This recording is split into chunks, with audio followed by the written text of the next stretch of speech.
The real story this morning, you know, when you do a morning radio show, you prepare. And you have a game plan, something of a game plan. I'm not saying I overly prepare, but there is a game plan, and now we throw the game plan out the window because our dear friend Eric the actor has died. Are you kidding? You didn't know? No. Oh, I thought you knew for some reason. When did he die? Saturday. No one tells me anything. Gee, I thought, why did I think you knew? You know, you don't go on Twitter or anything, right? I try to shield myself. Right. I was actually busy Saturday. I was in Washington, D.C. at the Veg Fest. But, no. You ought to give me a list of things you do know. Then I can fill you in on what you don't know. I know very little. So you can usually tell me about anything. Do you know about the second sun that we have?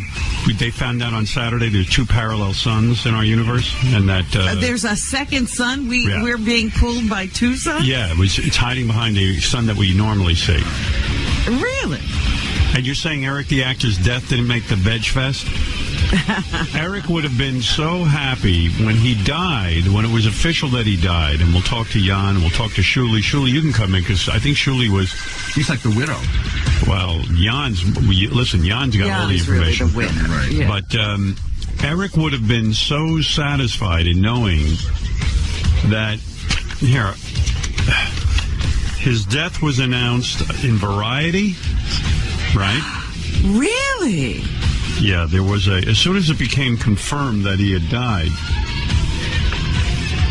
Eric Lynch, Eric the actor, was, by the way, a lot of people didn't know Eric's last name, Eric Lynch. He just would have been so happy with the fact that he was in Us, on the Us magazine website, announcing his death. I mean, Eric loved fame. Well, he, felt that he was in show business. Shuli, you spoke with Eric on Friday, I believe? Yeah, I was on my way to do a show, and he called me Friday. And normally I always let it go to voicemail. Right. And for some reason, I just decided to pick up. And see what was doing. And he was upset at Gonzo. Gonzo? Yeah.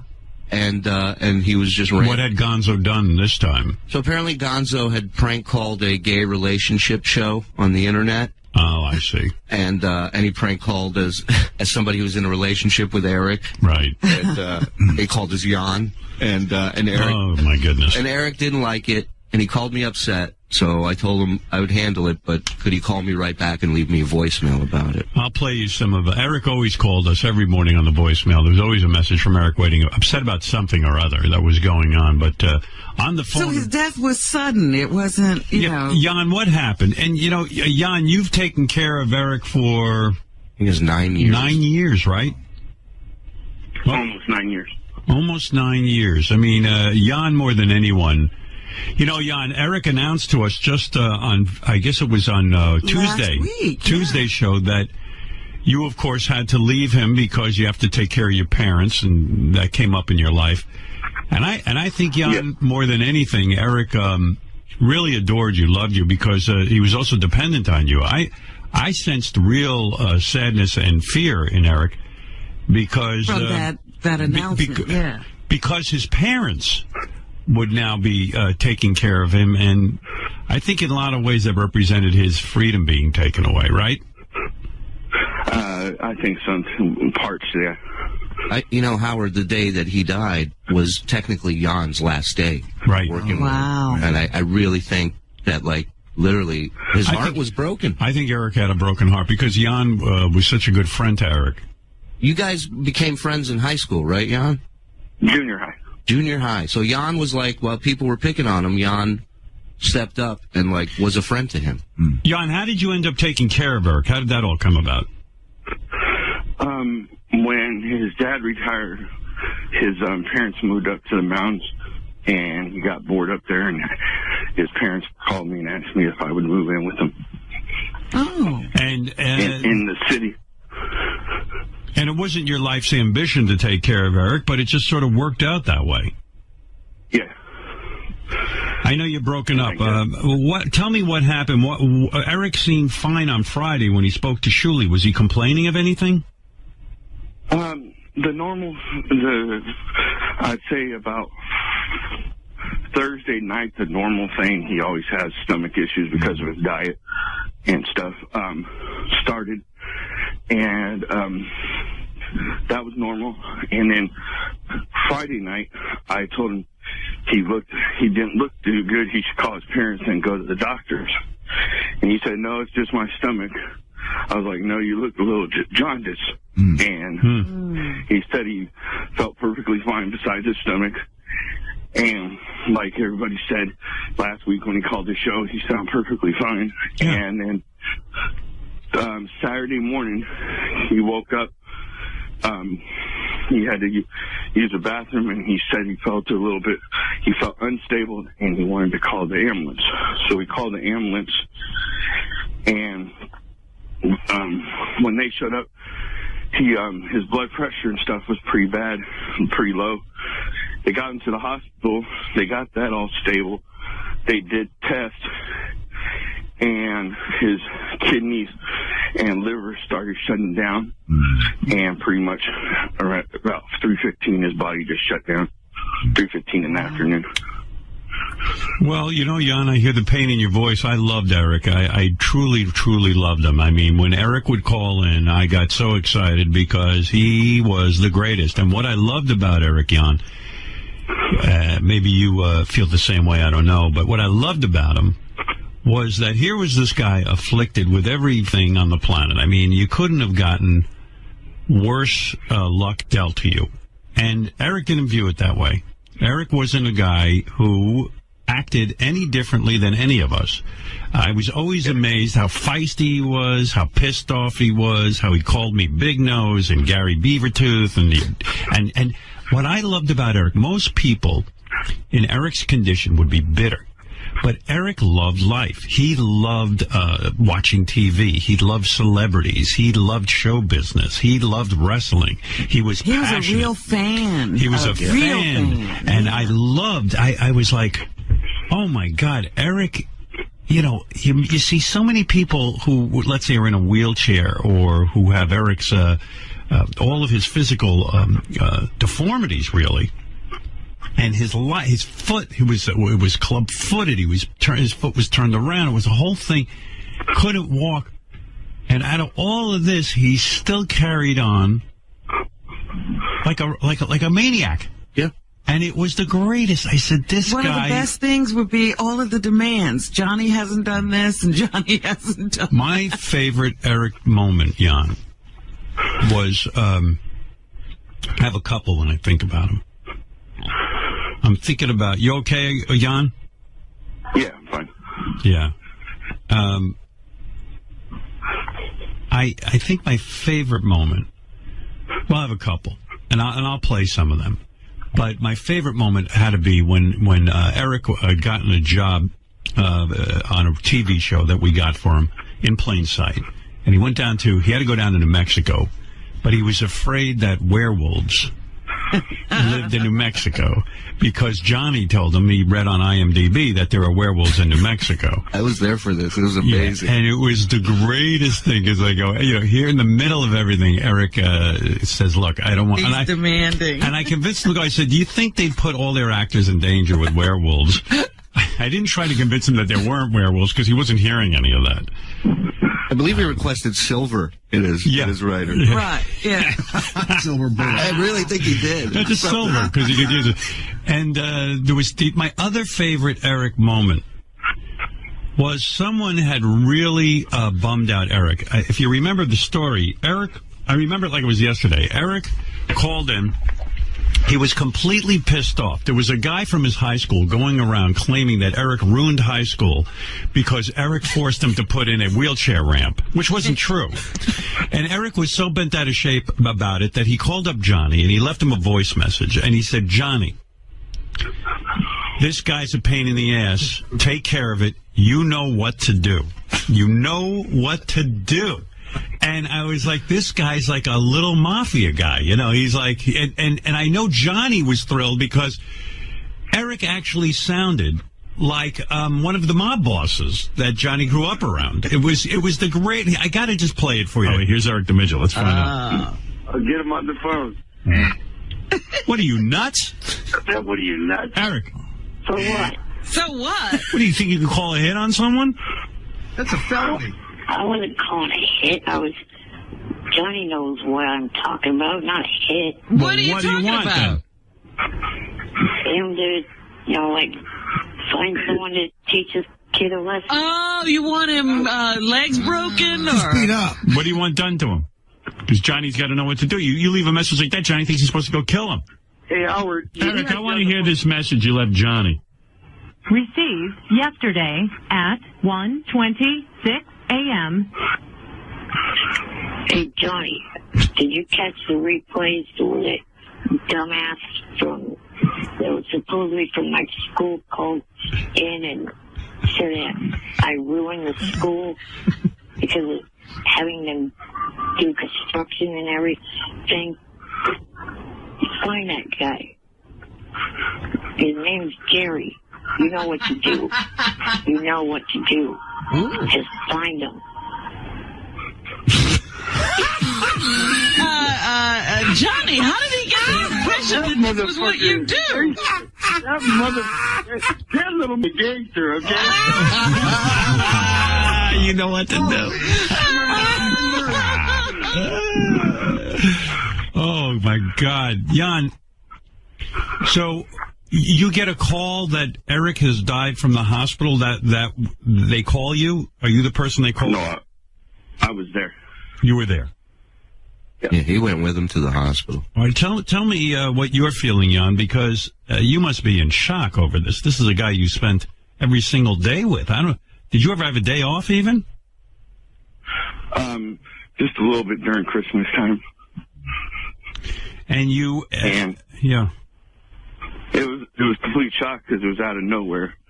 It wasn't expected. It was all he thought he was having was stomach problems, and it was out of nowhere. And then, like Shuli said, today I was supposed to be. Yeah, today I was leaving to go to stay in a hotel and then going to the airport tomorrow. So it's just a little eerie that it was on my last day. How hard was it for you to leave, Eric? Had you sort of been at the end of it? Like, had you kind of said, I can't do this anymore? Or was it, I know you have to take care of your parents. Was it hard for you to leave, Eric? Yeah, it sucked. It sucked. I knew it was bothering him. It was hard on him because you represented his freedom, really. I mean, nobody at 30, Eric was 39, by the way. No one at 39 wants to be sort of with their parents and have their parents taking care of them. You represented his freedom. Like, his parents weren't going to take him to the bunny ranch. You were willing to do that, you know? Yeah, yeah. And I think he was taking it hard, wasn't he? Yeah, he was. And, of course, even though the last, I'd say, year he hadn't been feeling much but to just hang out on his bed because arthritis and stuff, he still kind of stared at me and he wouldn't be able to do as much stuff. Yeah. So when are they doing the funeral? There isn't nothing planned yet. They've got to get that all still planned yet. I can, because I know on the internet there's all kinds of fake funeral services telling people to go to certain churches in Sacramento. There is nothing yet. And when there will be, his family's just going to have a small private funeral, and they ask for privacy and respect. Right. His family asked if any fans want to honor him. Eric, pretty much when he was younger, grew up in the Shriners Hospital, Sacramento / San Francisco, and said if they want to honor him, they can put a donation in his name to the Shriners, Sacramento. Hard to believe. And then, go ahead, yeah. And then his parents know about the Stern fan groups that meet up. They said feel free if they want to have get-togethers and mourn him together. But there's not going to be a public service for him. Right. Well, you know, Jan, Eric was a little in stature, but a big presence, particularly on this show. I was just so taken with him. And you know, I was saying earlier, you know, Eric loved the spotlight. He really did. He'd love to be at these events. He would love to be a part of everything. And, you know, he was just saying that he was upset with Johnny for not getting together some trip because he was going to go visit the Jimmy Kimmel show and do a lot of things down in Los Angeles. Robin, he was always upset with Johnny for not getting him on things. It literally was a phone call every week from him about that. But I was saying, Jan, too bad Eric isn't around to see that. He's on this TMZ website. He's in Us Weekly. There's a big picture of him. There's a big picture. Yeah, he was on he's on the Sacramento NBC news station's website, which he was friends with one of the news people there. He was on a bunch of different news channels, websites. His death was announced. He was pretty much everywhere. His death was announced by Variety magazine, which is the show business Bible. You know, I mean, He made it. He made it. He's finally an actor. He was. Last night, I don't know if it's changed, he was number 5 trending on Twitter and then number 6 trending worldwide on all web. He was number 1 for like an hour on Twitter, or maybe more, but he was number 1 on there. That would have been important to Eric, right, Jan? Yeah. He would have liked that. Jan, what is your future? What are you going to be doing? I mean, I know you're going to take care of your parents. They're ill. How is this affecting your life, and what's your game plan? I'm staying an extra week, and then, like you said, going to take care of my parents. I guess you could say everything happens all at one time. My dad got put in a wheelchair, and my mom is going blind.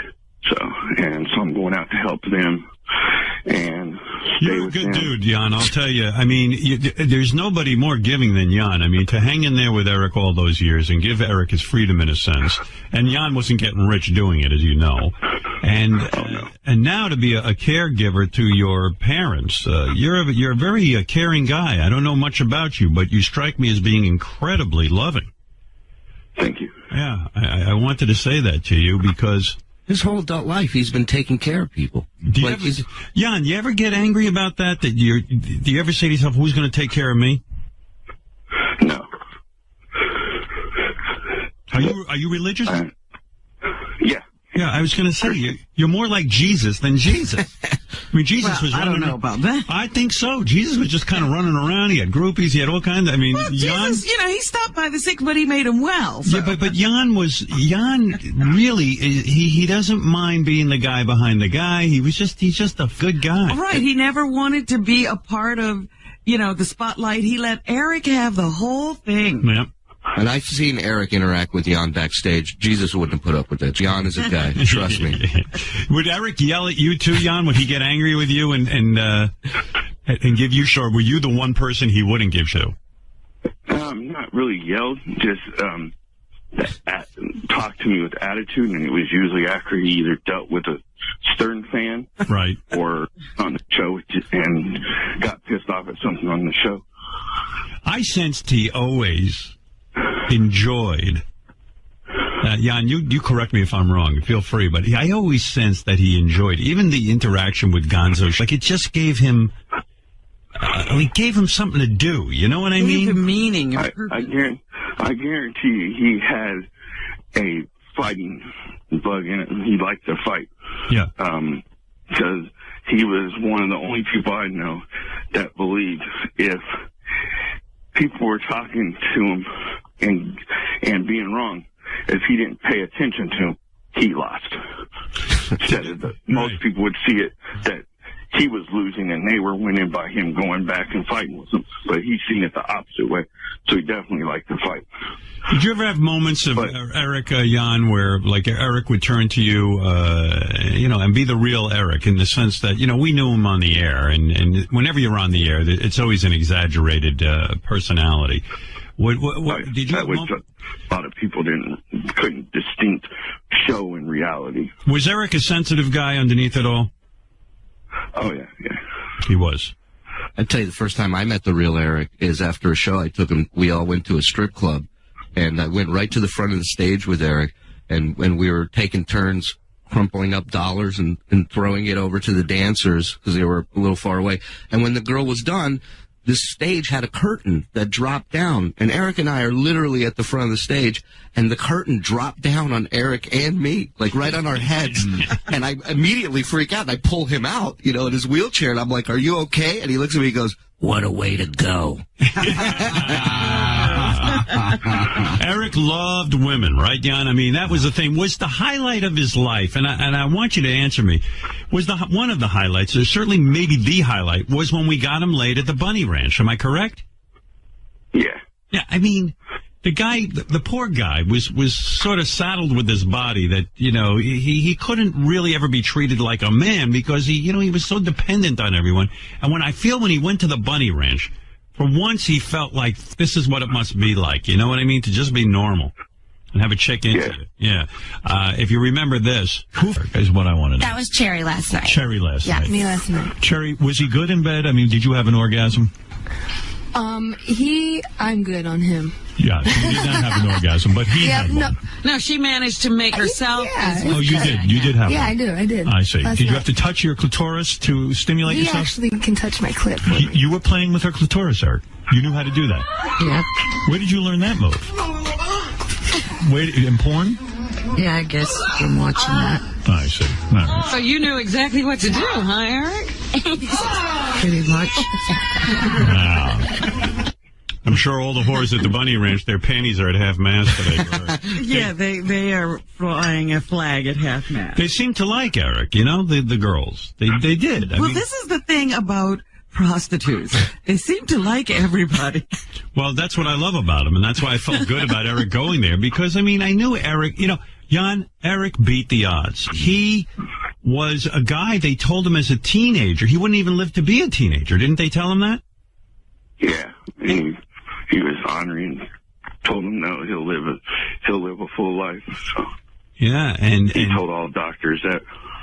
And he kind of proved them all wrong. He lived to the age of 39 is still way too young, but For what he was dealing with? For what he was dealing with, it was pretty amazing that he lasted that long. And I always knew in the back of my mind that, when I'd hear, every once in a while there'd be a rumor. Like last week they had a rumor that Beetlejuice died or something. Right. And, of course, it turned out. There was actually 4 days ago or so a rumor that Eric died, too. Right. Whenever Eric even said he was going he had to go get checked or this, everyone, right away you'd read rumors.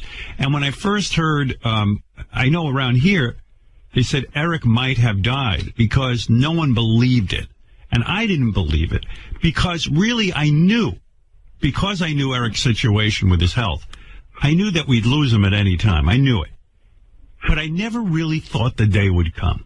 You know what I mean? He just seemed to be beating the odds all the time. I just never imagined Eric not being here. And I got to tell you, it affected me so much. And even my wife, and I suspect this is for a lot of people. My wife goes, my wife doesn't really know the show all that well. And she really didn't know Eric, but she was crying. She felt so sad to hear that Eric was gone.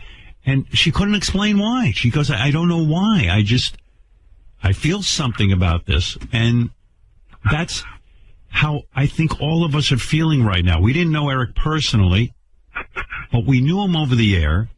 We knew about his situation. We knew how hard his life was.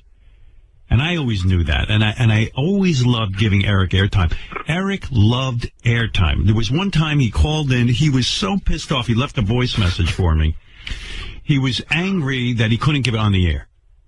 He was on hold. And, there were times I couldn't get to Eric. How dare you? Yeah, right. Oh, how dare you? That was a real affront. He would be. Hey, Richard, it's me, Eric. I was on hold for 2 hours and 59 minutes. I'm getting sick of this shit. It's getting ridiculous as hell. He needs to start taking calls from his regular callers that used to call him on K-Rock. I mean, getting annoyed with it. Tell him that I want to talk to him tomorrow. I want on the air tomorrow. Bye for now. Your boss is a piece of shit. He would get so mad. There were times he would call in and go, I can't believe you spoke to Julia Roberts for an hour. He'd be. How about when he'd say you didn't take my call when you were talking to this person? Oh, he'd get so mad. I remember one time Simon Cowell was on, and when we first met Eric, he was so into American Idol. He was Eric the Idol expert. He was Eric the Idol expert, and he wanted Kelly Clarkson at the time and Diana DeGarmo. And when I finally had Simon on, I promised Eric I would at least bring it up to Simon. Eric the Midget is on the phone. He's in a wheelchair. Eric, I said I'd do this for you. I'm going to do it, okay? Okay. All right.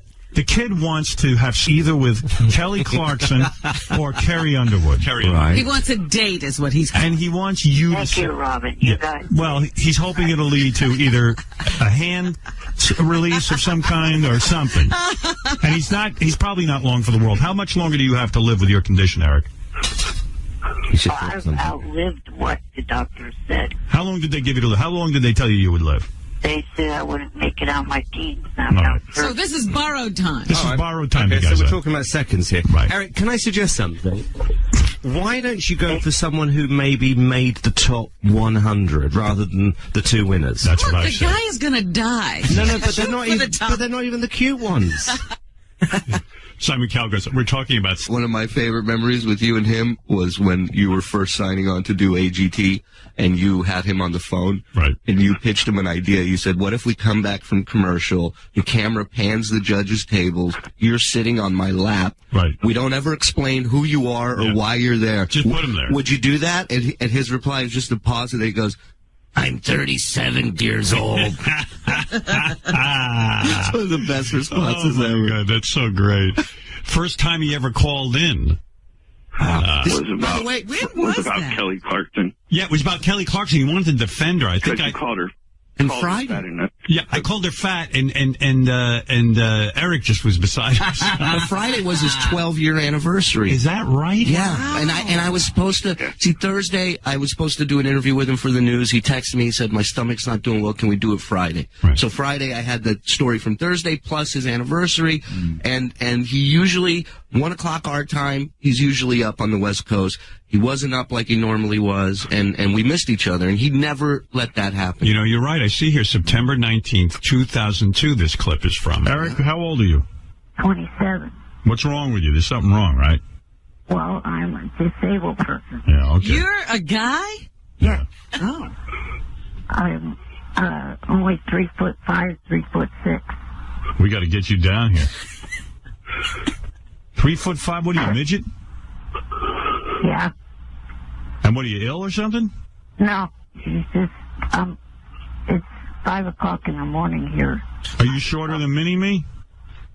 No, I think he's around the 2-foot mark. Wow. Right. I'm always amazed at how little Mini-Me is. Yeah. If Mini-Me's 2 foot, you're 3'5"? 3'5". You tower 3'6". over him. Yeah. Somewhere in between that. You work in a circus or on a show or something? No, I'd like to get into show business, into acting, and into singing and stuff like that. What do you do right now? Actually, nothing. I'm living off SSI. When's the last time you got laid? Never. Wow. You guys never gotten laid. Wow. What a gift you gave him. Yeah, get laid, sitting huh? here thinking, look, he's sitting there, he had hopes and dreams of being in show business. When I hear that clip, I'm like, Eric wanted to be a singer. I was like, I've never heard him sing ever. I mean, we should have gotten him a singing We had job. him sing. I hear Well, you had him do that wild thing one time. Right, yeah. His singing was not his thing. You know, but Eric did act. I mean, we got him on about, I don't know, 10 shows maybe? I remember watching him on the set of In Plain Sight in New Mexico, and just, how seriously he took the job and how well he wanted to do at it. And it wasn't about getting out there and frown. Like, he saw himself as an actor, and he was hired as one, and he was going to do his job. Oh, yeah. No, he wasn't kidding around. In Plain Sight with Mary McCormick. I mean, he... I promised I'd get her help. I keep my promises. Well, we'll get her to Finkel. Anyway, good job. You compliment me? Well, don't get excited. I'm hormonal. Plus my kid in the hand of rank amateurs. Hey, who's gonna get her crap out of that apartment? Geez, I don't know what Beth's whining about. He seems sweet. I'm serious. Aw, adorable. There he is acting. That was the day when they had a bunny on set that was supposed to run out of the house, and his line, he was supposed to yell, "Don't let the bunnies out." You know, what happened to that? He did like 19 versions of it, and all exactly the same. So many celebrities, Jan, so many celebrities were tweeting yesterday. I think Eric would have been pleased. Andy Cohen talked about it on his show last night. Oh, did he? I mean, Eric would have just loved this. That's the problem. You know? I hope he knows. I hope there's some place that he went to and he can see all this. Johnny Knoxville wrote, "Rest in peace, Eric the actor," on his Twitter account with a big heart sign. Jimmy Kimmel. Jimmy insisted on calling in this morning. He'll call in later. Eric the actor was my all-time favorite. Absolutely. What is Jimmy going to do? He says, "I will miss him terribly. # bye for now." Natalie Maines. And, yes, Jan? Natalie Mean started the hashtag thing to try to get him #1. And then Zach Efron, a whole shitload of people started talking about him last night. Natalie Maines said, "Rest in peace, Eric the actor. As a tribute, let's get Eric trending. # Eric the actor." And the people at Brickleberry said he was a pleasure to work with. Jonah Hill, "I just found out that Eric the actor passed away. He entertained me for years. So sad that this great man left us. Rest in peace, Eric." Andy Cohen. Seems like it's true. So rest in peace, Eric the actor. One of the great stern callers ever. We were going to originally try to wait till this morning where we can officially announce it on the show.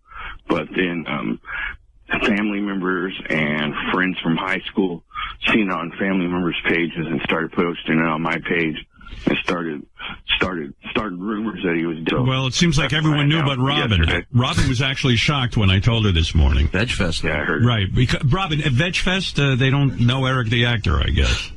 I guess not. It wasn't trending at like VegFest. News was blocked. I'll tell you, I'll never be jealous of Robin's life when I hear she's at VegFest. I'd rather have Jan be taking care of me. When she's on her boat, I'll get a little envious, but not at VegFest. You know what I mean? They were asking about you there. It was Washington, D.C., where we started. Us Weekly, Howard Stern Show whackpacker Eric the actor Lynch died. He did not like being called a whackpacker. Let's remind people of this. In fact, Jan, I have some tape when Eric called, and he was just beside himself. Let me see if I can dig that out real quick. Somebody keeps changing my page. I don't know how that's possible. Are you crying, Jan, or is that a breathing situation? No, I'm walking around outside where I don't keep people up. Oh, okay. Yeah, you're out of breath. It sounds like. Yeah, I'm just walking around, so I didn't want to keep people up. Oh God, I have so many great Eric moments. Do you remember when Eric measured his penis? Oh yes. Yes. Why did he do that, Jan? I forget. Like, there must have been a reason because that's something Eric normally wouldn't do. I think you offered him something, and all I know is I got woken up that morning and by phone call asking me to bring him the roller. Now Eric could have faked it, but he didn't. He was a man of his word, and here's a moment. So you're laying on the bed, nude, on your back. Yeah. All right. Just want to picture this. And you're fully aroused? Yes. Are you ready to measure? Yeah. All right, go ahead. It's, Be honest. From your shaft, not from your balls. I know. I remember what you told me. God knows what I told him. Like your son. 5 inches. You're 5 inches. Fully aroused. Poor Jan. Somewhere a little over. Jan, did you throw away that ruler after that, or did you keep it? I don't know what happened to it, to tell you the truth. Jan's blocked out that whole evening. That wasn't the only time that something like that happened. That time that he was, well, I guess you could say something, or whatever you would consider through email, taking a picture of his cock and sending it out. I walked in on him when he was doing it. And was he ashamed that you walked in on him? No, he got me that he just used the bathroom and he hadn't got his pants up yet. Oh, that's the greatest. Mind your business. He had a cover story. Oh, that's so great. I have so many, oh my God, Eric with women. Eric and his penis got him into more trouble. Remember when Eric was in love with Kendra? She was a girl who had sort of... yeah, that was probably his second most highlight with a girl till after she pretty much showed that she was a fake. Kendra had what, a website? She was right. She was some kind of a cam girl, webcam girl or something. And Eric was, and then she worked at a strip club in Phoenix. Yeah, and Eric was falling in love with her, and he would call up irate if anybody said anything about her. He really he really thought of her as like a girlfriend, right, Jan? Yeah. Eric, she's a porn star, right? No. Eric, I'm looking at her website. Can you define pornography for me, Eric? She's got live webcams where she's naked on her website. She's got live webcams where she makes up with chicks. Is that not pornography? Horsetoot. Shut up. Well, what is wrong about that? Well, I'm just looking at. I don't even know who this is. Is she? She has a website, Howard. So I can tell you. Does she have a website, Eric? If you would shut up for a minute, I will tell you. This is his best phone call ever. Of all the ways I thought this guy would die, I never thought of an aneurysm. He's got a girlfriend now. Look at the guy. Wait a minute, on fire. he's going to fight you. Is he on meth? Eric loved the show, didn't he? It gave him a reason it gave him fame. It gave him so much, right? Yeah. He liked the fame. He liked the fighting, like I said earlier. Yeah. What a character. God, I loved him. I mean, people say, when people say, I just love the guy. I loved him. Sometimes Gary would come to me and go, I can't believe what? Gary would come to me sometimes, and he would say, Howard, how can you put this guy on? He's ungrateful. I go, Gary, that's what's so great about him. Right. He's not sitting there sucking somebody's dick for airtime. He's like, it's just unbelievable. There's nobody that's dealt that hand in life that is like you to the rest of the world. Yeah, they're usually a little giving, a little meekish, something, you know? No, not him. Gary, you had a love-hate relationship with Eric, didn't you? I mean, I did. And more hate than love, because you know what? I feel actually good. First of all, I know he was really mad at me this last week because I gave him a hard time about the ALS challenge, but I always saw it as like ball breaking, meaning like I didn't go home and say to my family, I hate Eric. Like it was here, I went for them, and then I just left it there. And I love tweaking him, there's no doubt about it. But when I spoke to him last year off the air about coming to the birthday show, which, by the way, he's up as well, I thought I had a good conversation with him, and I thought we were sort of in a good place. But yeah, I like breaking his balls, and he did get under my skin. You didn't like Eric, though. You genuinely didn't like him. You would really get him. Can I tell a story? This is where it turned for me. I always liked him, and I felt for him. And so he asked me once, could you get me into the American Idol show in Sacramento? So I remember talking to you, and you said, hey, if you can help the guy out. So I had to call a friend of a friend who ran the venue. You know, it was not an easy thing to do. So if Eric asked me on a Tuesday morning, I immediately went to work on it. When I came in Thursday morning, he had left me this vicious voicemail. Listen, if you're down with me, I will get you. And I called him back, and I go, Eric, I'm trying to help you. Like, I got other work to do. Right. But that's who he was. Yeah. And it would drive you nuts because you felt he was unappreciative. But what I loved about him, Gary, which I always had to explain myself to Gary, because Gary would say, how can you do this? He's driving me crazy. I can't stand this guy. I said, but it's the greatest. It's great because Eric,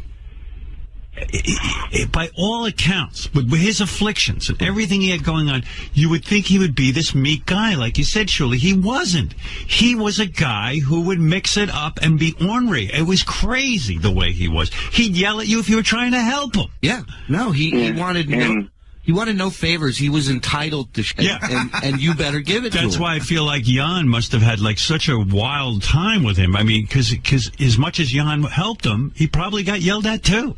Oh, just last week, I have a voicemail from Eric calling Gary an ape face for calling him a liar about ALS. Oh my God! Oh. And then Johnny and him would come up with this craziest, most outlandish to call in the show about. But the thing I love most about that is Eric, at his core, was such a good guy that when you finally get him on the spot, you're like, dude, come clean. What's going on with this? And he'd go, all right. He wouldn't get to your face for too long. Yeah, he was good. One of my favorite moments, Jan, was when Eric decided to go out on his own. He started with Johnny, his own internet radio station, and it was all Eric was the linchpin of this whole thing. And Eric's show, when we would play back Eric's show, it was the greatest thing ever. Dad wanted to know, I believe, what your last movie. Dad wanted to know, I believe, what your last movie that you went to go see. What movie was that? I wish I didn't go see it. I didn't go see it. It's on my TV. Oh yeah, I didn't see it. What was that about? Oh yeah, I didn't see it. What was that about? It was a show about American Idol. It was a wrap-up show for American Idol, and show done in a well. It was so great. No matter what they did, Eric was the one you couldn't hear. It just went on, and it was always weird technical difficulties. Eric, are you mad at Johnny for not following orders and calling into the Stern Show last Thursday?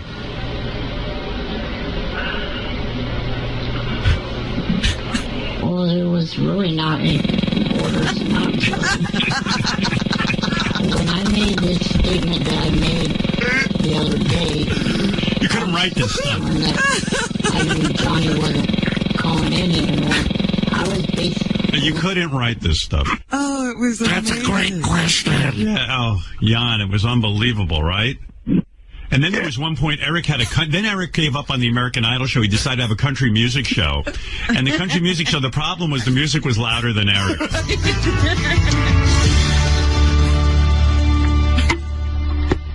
That was Jules' debut.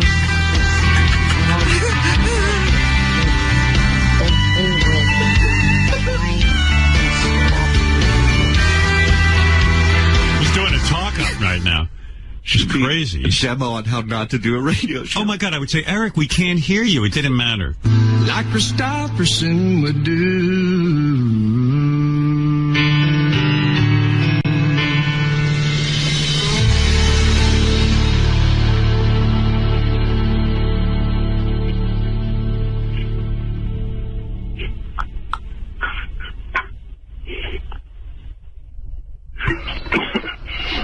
Got a cold drink, and my left I got my wedding band. I've been wearing He's talking. around But there was that long gap. He couldn't get started. He loved country music, right, Jan? That was his thing. Yeah, that was his main music he liked. Oh, he liked a little bit, I guess you could say, pop and R&B. He loved it all. He loved pop stars. He loved following the charts. He was great. I mean, good Lord. I loved it when he would call you and give you advice because now you were a judge and he knew all of these shows. Oh my and he God. evaluated your performance. He was the only whackpacker that I would get bombed when he was mad at me. We only had one real big fight. What was your fight about? This was years ago. That was the laying down thing. Yeah, this was years ago. We were doing a show somewhere, and he came out to the show, was a part of it with us. And at one point, Jan took him out of his chair backstage and laid him on a couch, much like this couch here. And Eric was laying on his side, like it just looked like this Playgirl pose of like him laying on the couch. So they took a picture. I'm like, hey, can you send me that picture? And I ended up putting it on my MySpace as my profile picture, and Eric flipped out. Yeah, because Eric told him as long as you don't post it nowhere. And it was such an awesome picture. I couldn't resist. And he started texting me. He goes, "You balding Jew hothead." When Eric was pissed off at you, it was unbelievable. Like, I'm thinking back to all the time Eric was pissed off. But what was great was, I guess, on the air, Fred or somebody had said that Eric talks slowly and grunts when he talks. Yeah. And Eric just was beside himself. So you're abundantly clear with each and every person. Let me start over. Let me get something abundantly clear with everyone who listens to this show. I do not grunt when I talk, and I do not talk slowly. Do you hear me talking slowly right now? I talk at a normal rate of speed, and I do not grunt when I talk. Shut the Oh my God! Well, he gets mad at you, and then Eric would get mad at Fred because Fred would play the sound effects behind them. It was just, always loved that. Yeah. I'm not giving that shit credit for shit. Even if he deserves it, is what I think you're making a mistake. I don't think that's fair to Steve. Him covering the story helped you. Really? I hate Langford. I want you to fire his dumb ass. Why? Because he has a huge penis? Right. Well, why do you hate Steve? I mean, helped you. He's helping you. 0 point. Are you saying you don't want any help? Fred, you push that button one more time. I'm going to fly to New York. What?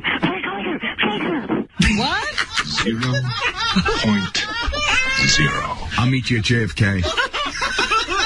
Eric could fight with the best of them, and he loved it. I don't even know what he said to you there, Fred. He was like, gotta do something.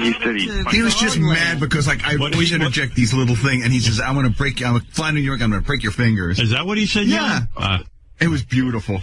That was so pure. Yeah, you almost felt like good if Eric was angry with you because it meant you'd arrived or something. He was alive in those moments. And by the way, I don't want to paint Eric as always being angry. There were times Eric could be downright sweet when he'd leave his message for the happy holidays. Hey, this is Eric the actor. I wanted to leave this little Christmas message. So I just wanted to say, happy holidays to everyone. Merry Christmas, Happy New Year. I've heard about your new 5-year, $400 million contract. Congratulations with that, and hope that you continue to entertain your fans for the next 5 years. Also, thank you for taking my call for the last 8 years plus. All right? So, again, happy holidays and Merry Christmas to everyone. I tell you, I love Eric the actor. Gonzo, you were always. You know what I would? Oh, Gonzo, you were always involved with something with Eric. You and Eric were always going at it. What do you want to say? I just want to give my condolences. I don't want to make it, any. I just, I'm just really sad. I'm like really broken up about it. Hey, Gonzo. Yeah.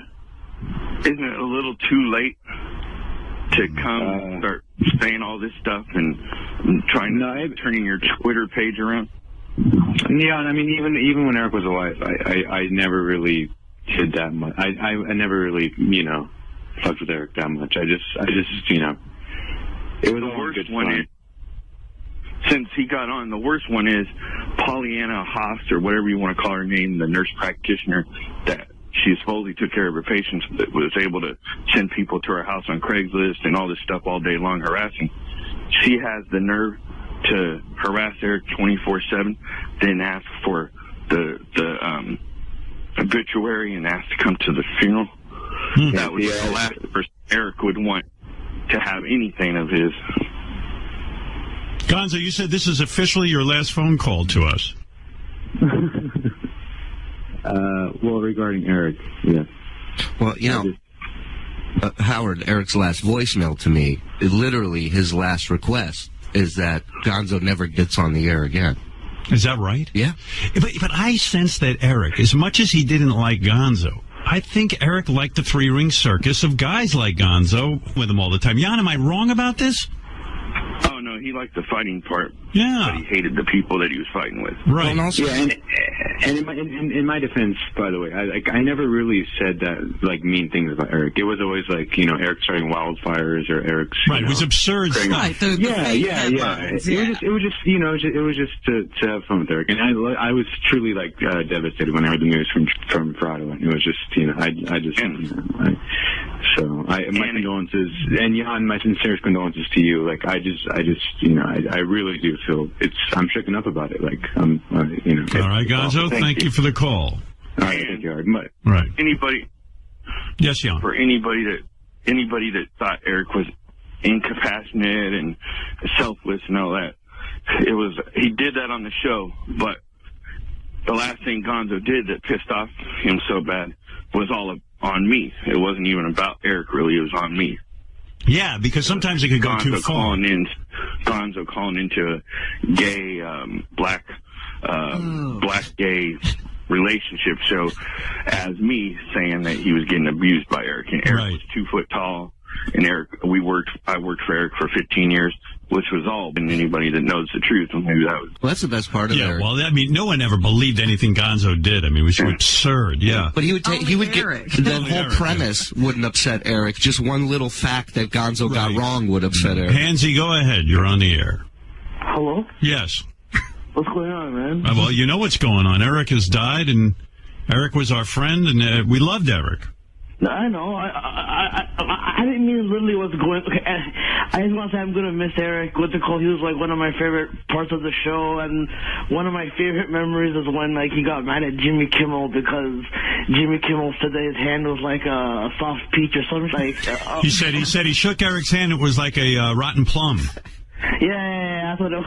And then Eric got so pissed off at Jimmy. It was so great. But Jimmy, I have to say something because I know Jimmy off the air, and Jimmy Kimmel, Hansy and Jan and everyone else.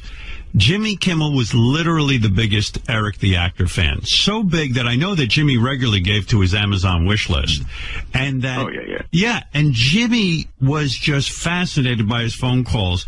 One of the first emails I got when it was, first of all, Jimmy started to write my wife. I was unavailable, and he said, "Tell me it's not true about Eric. Tell me it's not true."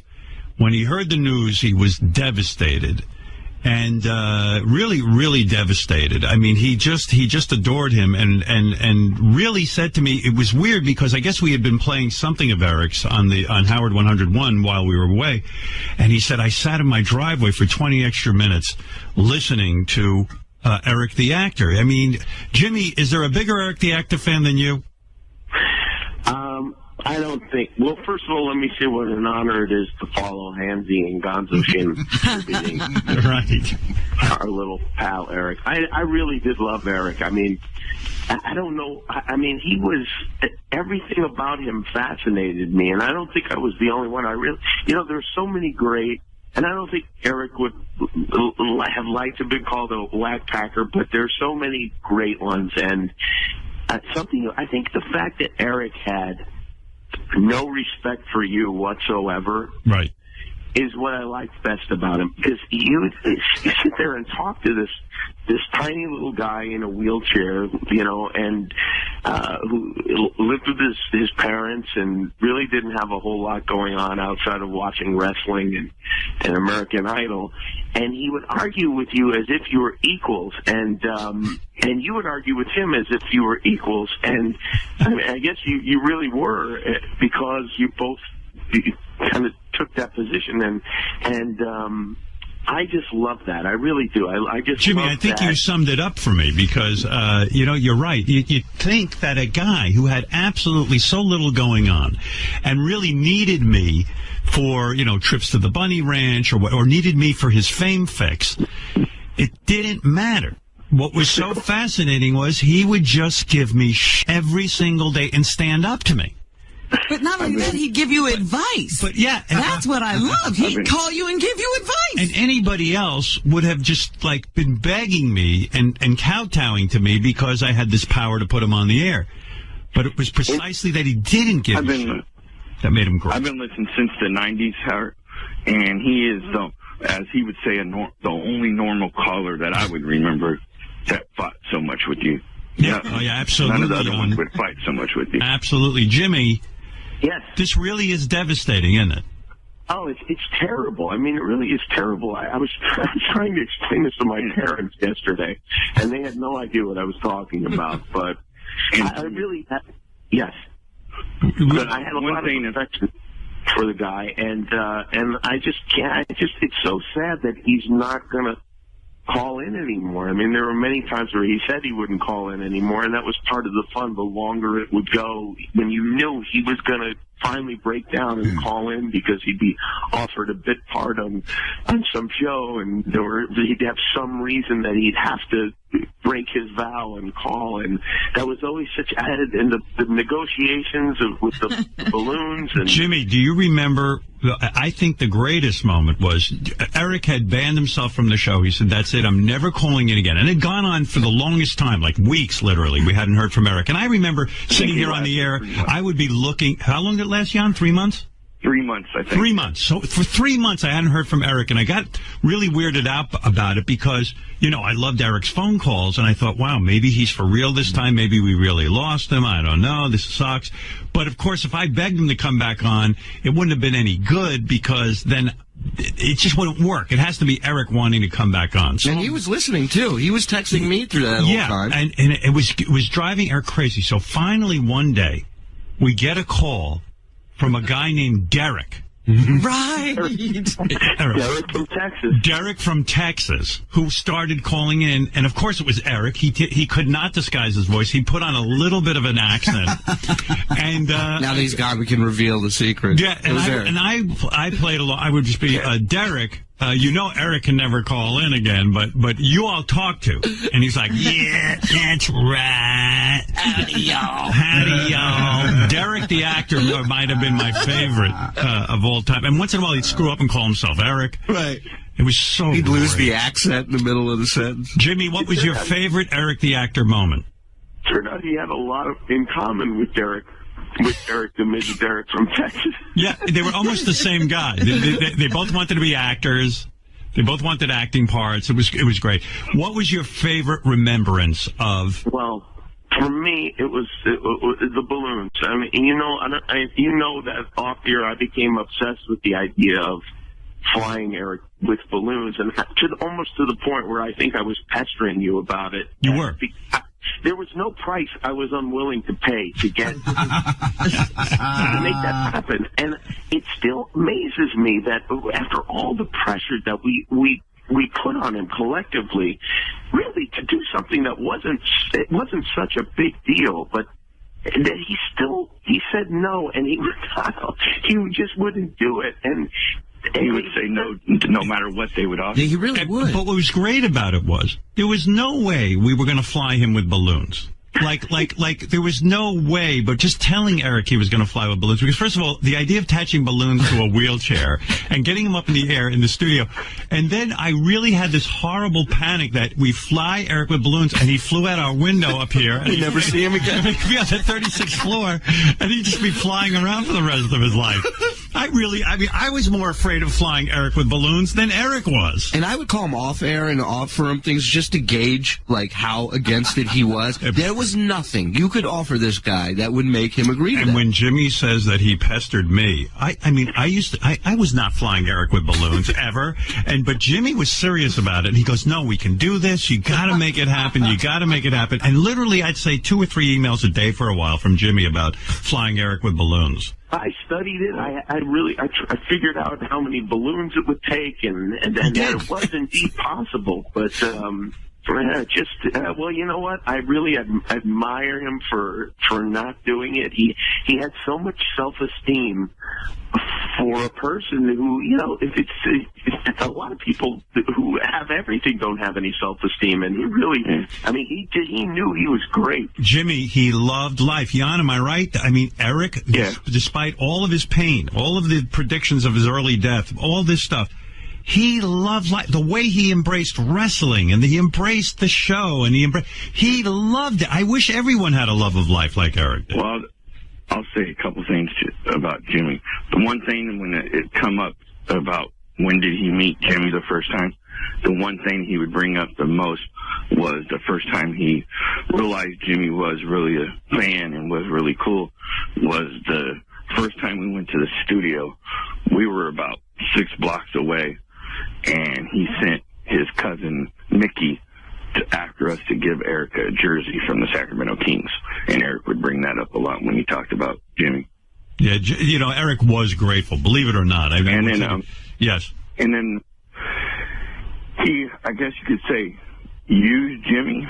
Jimmy, I don't know, you guys probably remember when I believe it was Jimmy that set up the visit with the ABC executive and Rob Mills. Rob Mills. Yeah, Jimmy was behind that he would fly with balloons if he did that, and then when he got there, Robert Mills asked him, when are you going to fly? And he told Robert Mills, no, I'm not going to fly. He lied. Here's a remembrance. This is a little bit of Derek from Texas, Eric's alter ego. Hey there, Mr. Frotto. I'm leaving this message for you to give to those stern people because, I've really been thinking about it. I don't like them at all. They're a bunch of dumps. They don't treat little people nicely. That was sound anything like after Eric. Months of not being on the air, this guy shows up, Derek from Texas, and I'm dealing with Derek from Texas. They'll never know. Jimmy, it's a sad day. It really is. And it is. But we're never going to hear the little guy call in again, and it just seems. And there was a whole new chapter starting. The new Eric the actor without Jan having to live with his parents.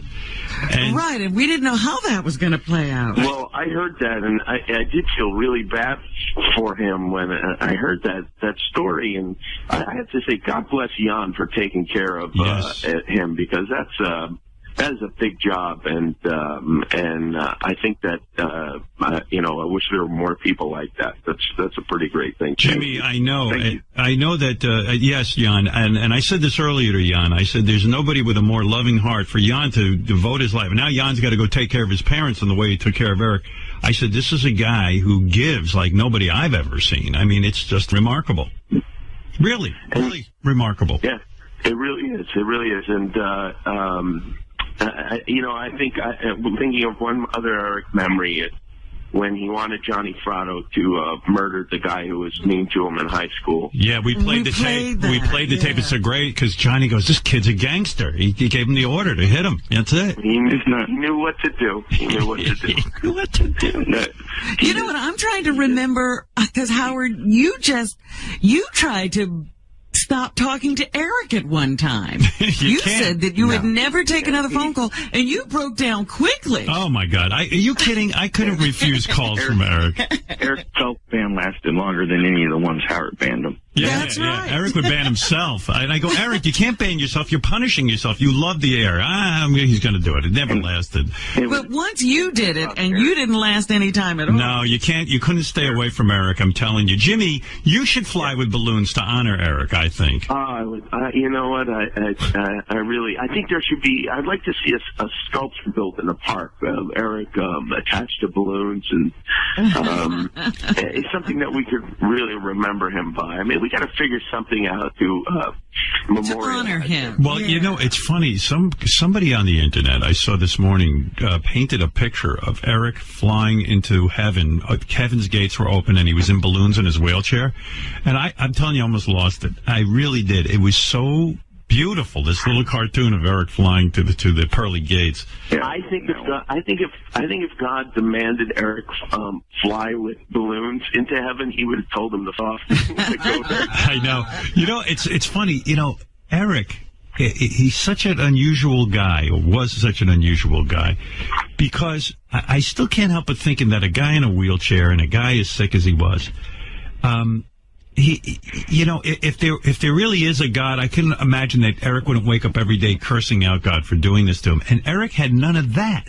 Jan, did he ever complain about his condition? Did he ever sit there and why me? Because he was an excellent representative for people who are full-bodied, who are able-bodied, who really complain about everything. He didn't seem to complain about his lot in life. No. Yeah.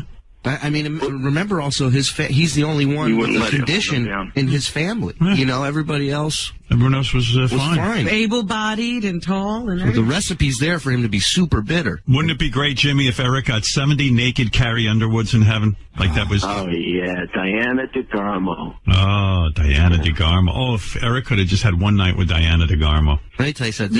What was great was Eric got her mother's phone number, and he used to call her. She had to change her phone number.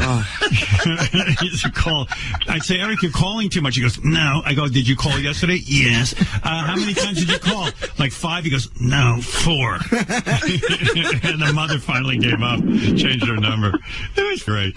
The thing he loved more than the show, more than anything else, was giant boobs. So when we would be on the road and he would do shows with us, I would ask for volunteers to come up to let him motorboat. Let Eric motorboat him. And this is what a guy he was. I go, I threw this idea out one night. I said, what about dressing you up like Superman? And we literally hold you up and fly you into the breast. And he looked at me and he goes, no Superman, but you could fly me into the breast. And so literally Jan was on stage holding him. And I mean, the shots of his face sliding into breasts one after, and I mean, 10 chicks lined up. He loved it. Loved it. Yeah. Wasn't happy with him? What? That was the last 2 shows he ever did. Yeah. Wow. What was his thing about costumes? Because that was always a big deal. You could never, once please. Johnny He had a wanted job for him to be in a bumblebee costume No, or he something, wasn't and doing Eric refused. Eric had his dignity, like Jimmy said. That's some clown. Fucking footed, you moron. Oh, my God. When Eric would get upset about club-footed, that was another... I didn't even play that clip, and there's so many clips you could play, but this one is the best. By the way, I saw a picture of Eric. His foot is completely turned around. He had an operation. Yeah, he has sneakers on, and his foot is completely reversed. Wow. And he's got so many problems. Eric, what's going on with your foot? Are you okay with your foot? I'm double jointed. There's nothing There ain't no wrong with my foot. double jointed. That's quadruple jointed. Part of my disability, jackass. All right, but that's why I'm asking. There's nothing wrong. There's nothing wrong with it. It's been that way. All right, I was worried about you. Am I wrong to be worried about you? I'm club-footed, you asswipe. I didn't know what you were. I said there might be something wrong. I love when he called me an asswipe. But it was great how Eric would say there's nothing wrong. Everything was wrong. Right. This is one of the things I really love about the show, because I think almost everyone else, and really everyone else, if you have somebody who's handicapped or has something that's uncomfortable to talk about, you just won't talk about it, and you just be nice to that person. You won't speak to them like a human being. You just kind of let them go about their lives and not give them any attention. But that's like when people know each other, people are friends. They do talk about these things specifically, and to get that kind of stuff out in the open on the show is rare, and one of the things that I really love. And sometimes people are like, oh, we're making fun of Eric. It's like, yeah, of course, we're making fun of Eric. Everybody makes fun of everyone on the show. He's treated like anybody else on the show. And, yeah. Well, that was one of the things that I was most He said plenty of times, and I'm pretty, that the show and Howard has the right to make fun of him, but no fans have the right to make fun of him. Well, he certainly fought that. Well, you know what, Jimmy and Jan, that I woke up this morning, Bob Lefsetz, who writes this column that I really like, he wrote a whole column on Eric the actor, and it was really touching. And he was talking about this point, that he learned more about Eric's, bathroom habits. Eric was very open, and Jimmy makes the point, too, that handicapped people, you really, they're sort of like untouchables. You don't know what's going on with them. People Everybody's avoid afraid to do anything. And Eric would really say, "Here, I jerk off, I roll onto the bed, I do that." Eric had a lot of pride, but also he was willing to talk about just how difficult his life was. Like he said, my last conversation with him, he was like, "Yeah, I bathe myself, but Jan has to help me with this and that." In fact, my last conversation was about you, Jan, because he was so upset that his parents were now going to be taking care of him. Can I please say this last thing?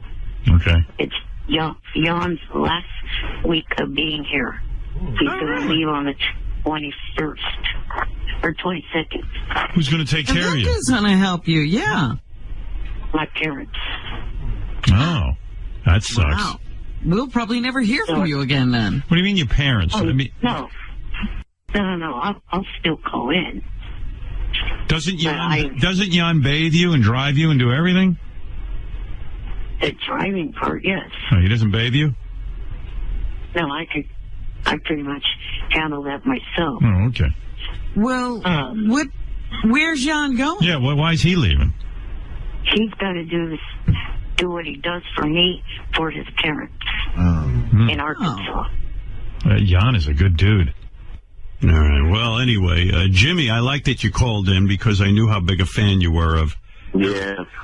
Can I ask you? Well, thank you for bringing Eric to us, and Jan, thanks for taking care of him. And I guess I'm going to go my pillow now and in tribute to Eric. That's the best tribute you could give, Jimmy, if you just would lay down on your bed. Instead of jerking off on your back, jerk off on your stomach. I'm going. That would be the way. What is it? I was going to ask you and Jimmy, did either of you cry at any point this weekend when thinking about Eric?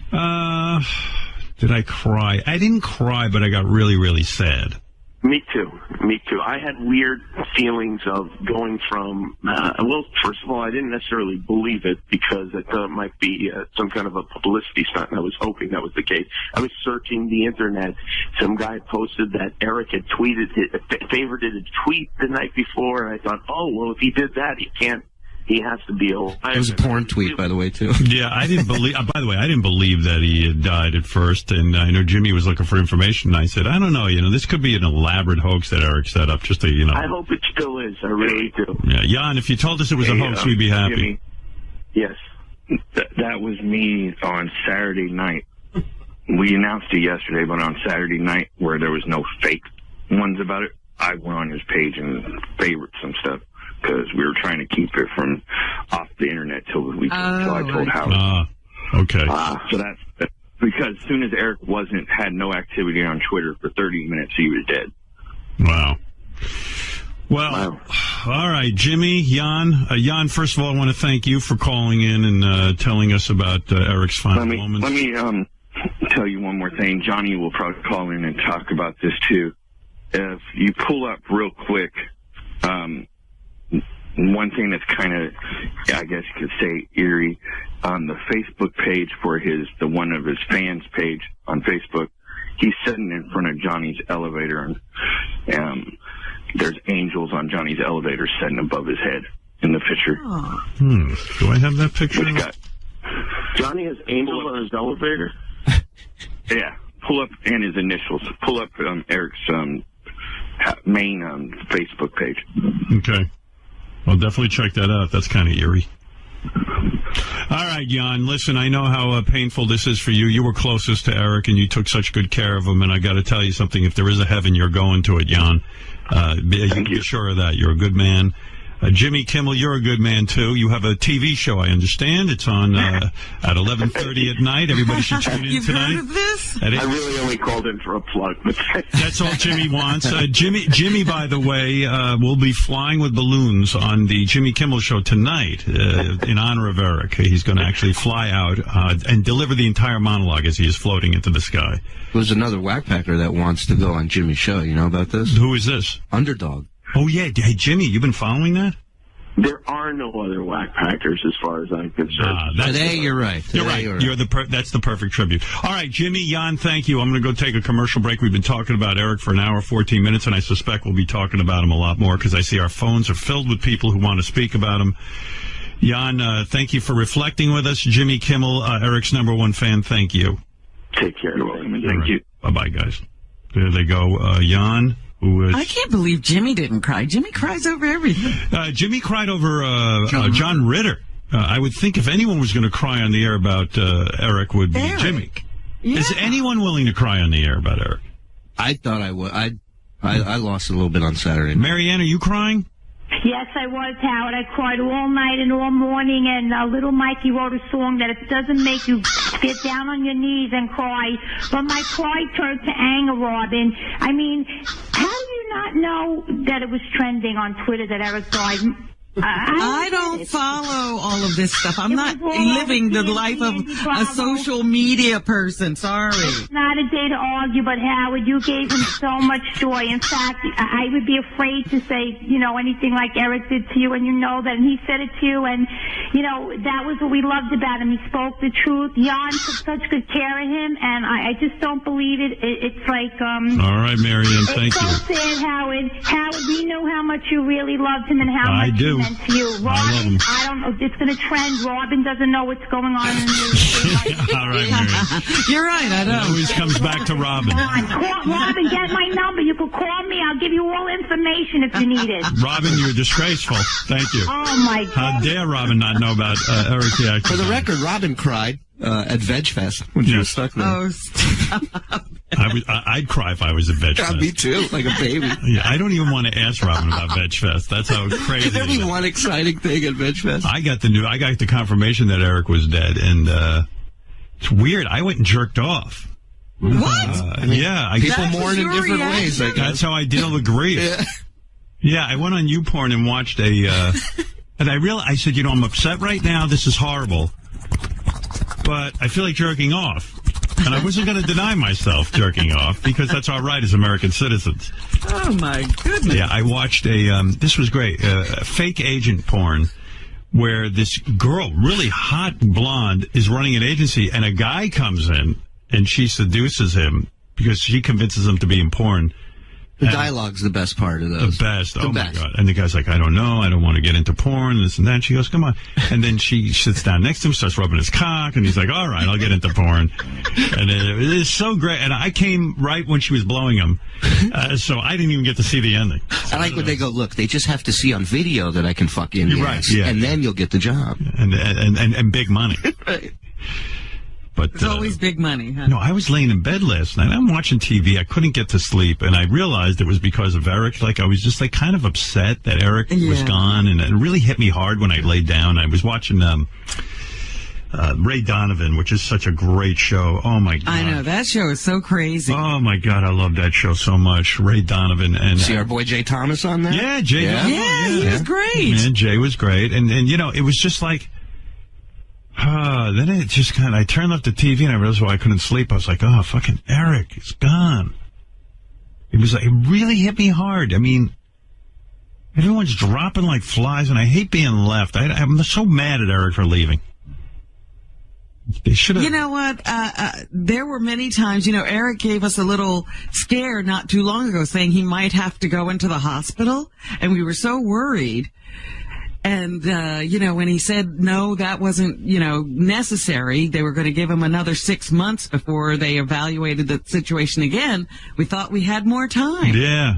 You know, he used to fight with a lot is Jeff the Drunk. And Jeff and him, there was a great, I mean, we use it for a bumper, but inside the actor's studio, when they go back and forth and answer the same 10 questions, great. And they get at it, I mean, yeah, those Eric was two... upset because Johnny Fratto was starting to represent Jeff the Drunk because Jeff was willing to take gay roles and Eric wasn't. But that's the other thing. Literally 2 weeks ago, I'm having this argument with him where he's like, I want the homophobic stuff to stop. What does this mean? On Twitter right now, bye for now is number 2. What do they mean, number 2? The hashtag bye for now is trending. It's number 2 on Twitter right now. Bye for now. Oh, that was Eric's favorite phrase, bye for now. And, you know, Eric resisted bye for now. That was his catchphrase, and it was really catching on, actually. I mean, it was really impressive. Yeah, as soon as we started to notice it, he stopped doing it. Yeah, we loved it. And then, as soon as as Robin says, as soon as I like bye for now, then Eric wouldn't do bye for now. It was always bye for now. What was that? He just went bye. Couldn't even know his catchphrase. Where's your catchphrase? Not gonna do it. Oh, he's holding out the catchphrase. You dropped your catchphrase? Yep. Why? Are people teasing you about that too? Yeah, they're using that in our messages. Bye for now. Don't drop your catchphrase. You stick with it. Now say your catchphrase. All right, bye for now. You're the reporter I called? Crap, don't let the bunnies out. The Actors Studio is proud to welcome Eric the Actor. Yeah, I'm happy to be here. What you did in that film was remarkable for so many reasons. Yeah, I guess from watching that. What's your favorite word? Bullshit. What's your least favorite word? What turned you on? I've been a Jeff Hardy fan for quite a while. My name's Kevin Stevens, and I'm an actor here. Get the fuck away from me, you idiot. He comes anywhere near me, I'll break his wrist. Stay the fuck away from me. Just back the fuck off me, or else you will fucking regret.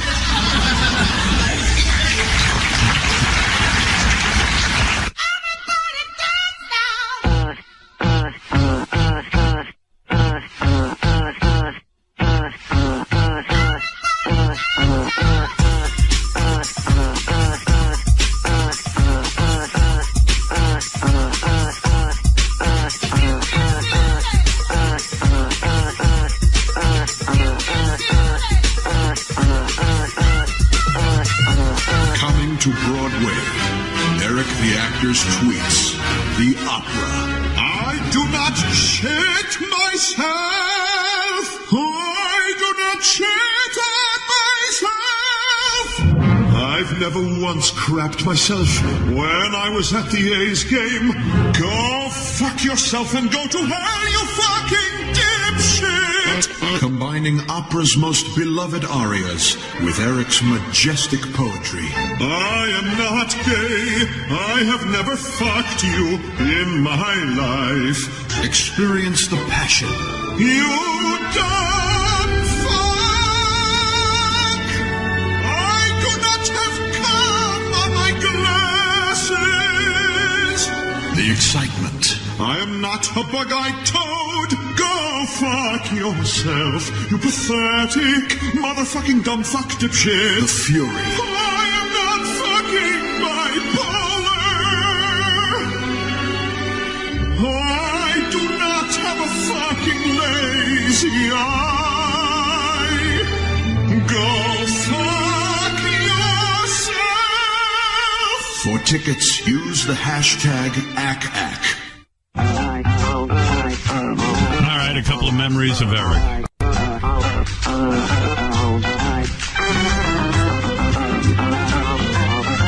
We've spent an hour and a half on Eric, and I would gladly spend another hour and a half because he deserves it. Yes, Johnny Frado. You know, the impact will really hit me when, after a while, I realize we're never going to hear an Eric call. It'll never pop up again where we say, well, Eric the actor's on the phone. Johnny Frado, you're on with Yam. Yes. Yeah, it's so bad. It's so bad.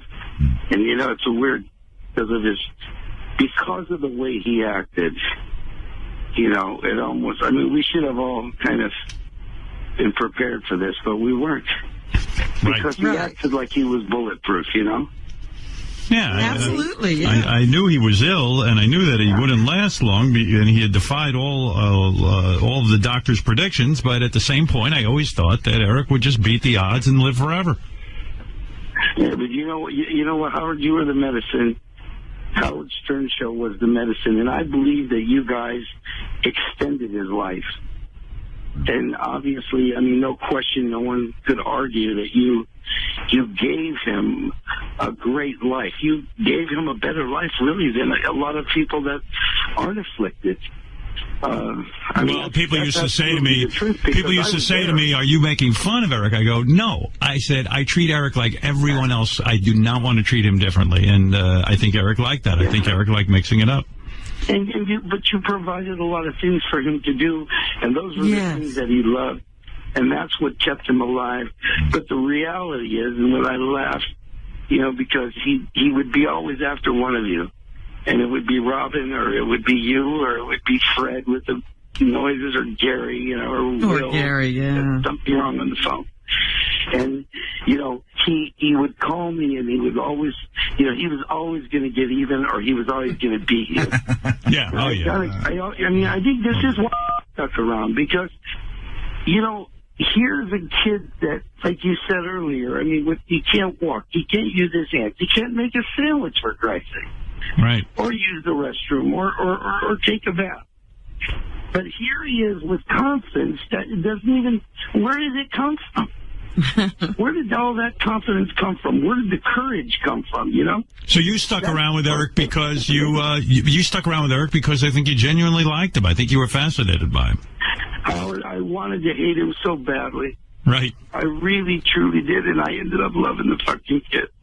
Yeah. I gotta tell you, I'm heartbroken. Yeah, me too. I love when he told you he was entitled. He was entitled from, you know, if you want to believe in. I think this fucker was some kind of an evil ruler in another time. And they said, going back to Earth, and this is what you're going to be, because the body didn't fit the brain. Right. What was going on in the brain didn't fit in the body. I mean, you know, there's so much, you know, and John for Glock. There's so much suffering going on in the world, and this is a guy who really, no matter how much he was suffering, you're right, he was like Genghis Khan. I mean, he was going to conquer the world. He never, he did not care, and he didn't care. and he didn't see himself as handicapped. So when he saw girls, we'd be pushing him down the street, and he would immediately say, "Wheel me up to that girl," and he would do his best. I really love that. Johnny, I do want to say, before I run out of time, Johnny, I do want to say this to you, and Jan is numero uno, and you're numero two, because you... really, it was so great that you acted as his manager, and you took his calls, and you treated him seriously, and you would make arrangements for him. I mean, it was a major pain in the ass in Johnny's life. You know, Johnny's got a family, and he runs a business and all that. And to sit there and take incessant one phone call after another, over and over and over again from little Eric. Oh, Howard, you had no idea. I mean, hundreds, really sometimes 40, 50 calls a day. Wow. And any time of the day or night, he didn't care that Johnny had a life, a business. Any time of the day or night, and then he would do like time limits on everything. Like, in other words, like he wanted to get laid, and he knew he couldn't go to the bunny ranch, and I didn't know that. I heard it on your show, but then you talked about the altitude, but I heard that first, and I'm thinking, are you kidding me? I mean, now it's like. I have to find sea level to get you. Yeah, it's not hard enough. It was always like some impossible thing, and then he would put a time on it. Like, you got 2 hours to do this, or you got 3 hours to do this. Hey, he knew he was running out of time, so he had to definitely put a time limit on it. That's it. Johnny, thank you. Johnny, thank you, and Jan, thank you if you're on the line there. And guys, Johnny, I thought it was great the way you had interaction with Eric, and I know you are heartbroken. I know he was you considered him family. I know that. I loved him. I know. And the guy on the phone here, this Jan. Yeah, that's a man's man. That's a man's man, Howard. The way he took care of this kid. Right. That I never see nobody care so much. Well, ever. You're absolutely right. That's no one will ever do that for me, I promise you. I feel that about Jan, and I feel Eric was a bit heartbroken because he loved Jan so much. And I got to tell you, Jan, you're a stand-up dude, and I really mean that, and I think the world of you. And Johnny, same. And now maybe you can finally pay attention to your kids now that Eric is gone. If anything good comes out of this, Johnny will now pay attention to his kids because he was more wrapped up in Eric's life than his own children.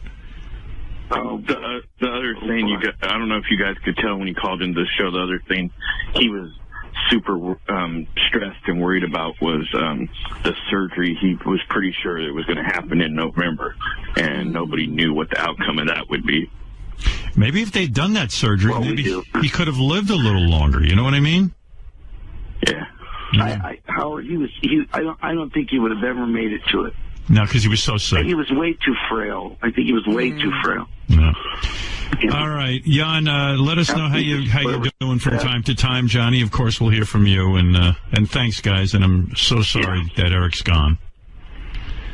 All right, thanks, guys. Yeah. Bye. Thank you again. Bye. Well, there they are. The two guys closest to Eric, Jan and Johnny Frado, who was his longtime manager, believe it or not. You know. Some of those negotiations were priceless as well, that Johnny would have to go through for Eric's various activities. I should have asked Jan. I mean, who's going to clean out Eric's stuff? You know, like what happens to Eric's chair? What happens to Eric's memorabilia? All his little, his A's, his beloved A's, the hats. Yeah, and I think he collected a lot of autographs and all of that stuff. Like, what are they doing with all that? I wonder if Jan's a part of that. Well, he said he was staying there a week longer. He's probably helping. Yeah.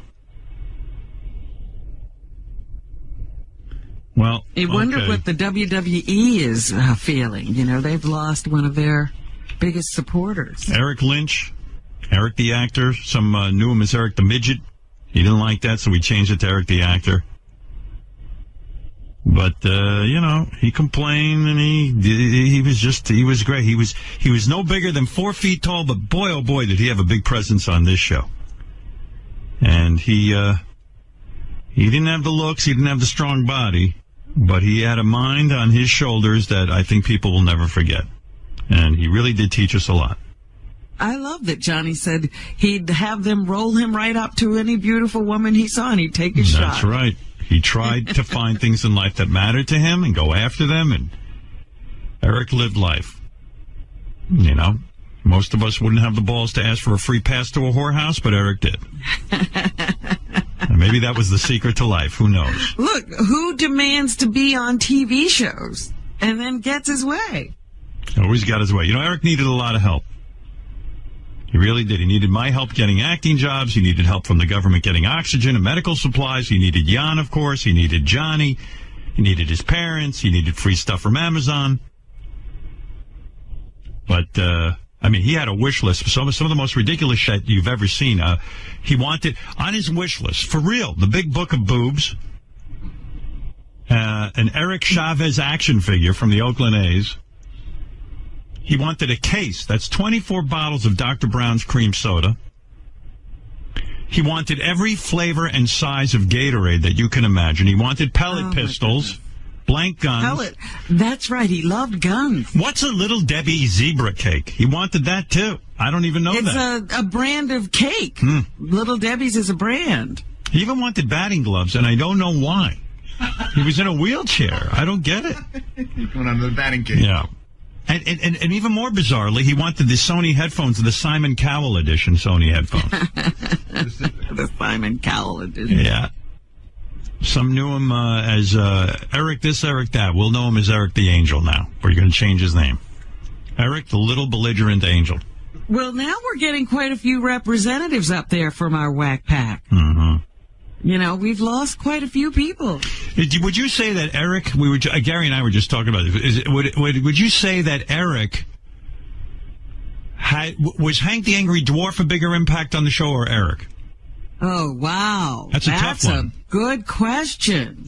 I said possibly Eric. I mean, Hank, was right up there. Hank was amazing. Yeah. That's a tough one. I think I'm calling that even. Right. Well, I want to thank Kelly Clarkson this morning because she's the reason I found Eric. Yes. Eric Thank was goodness in love you with called her fat. That's right. If I hadn't called her fat, we'd have never met Eric. The ball never would have started. The ball never would have started rolling. He was 85 pounds. And I think anywhere between 3 and 3.5 feet tall. I never really figured it out. But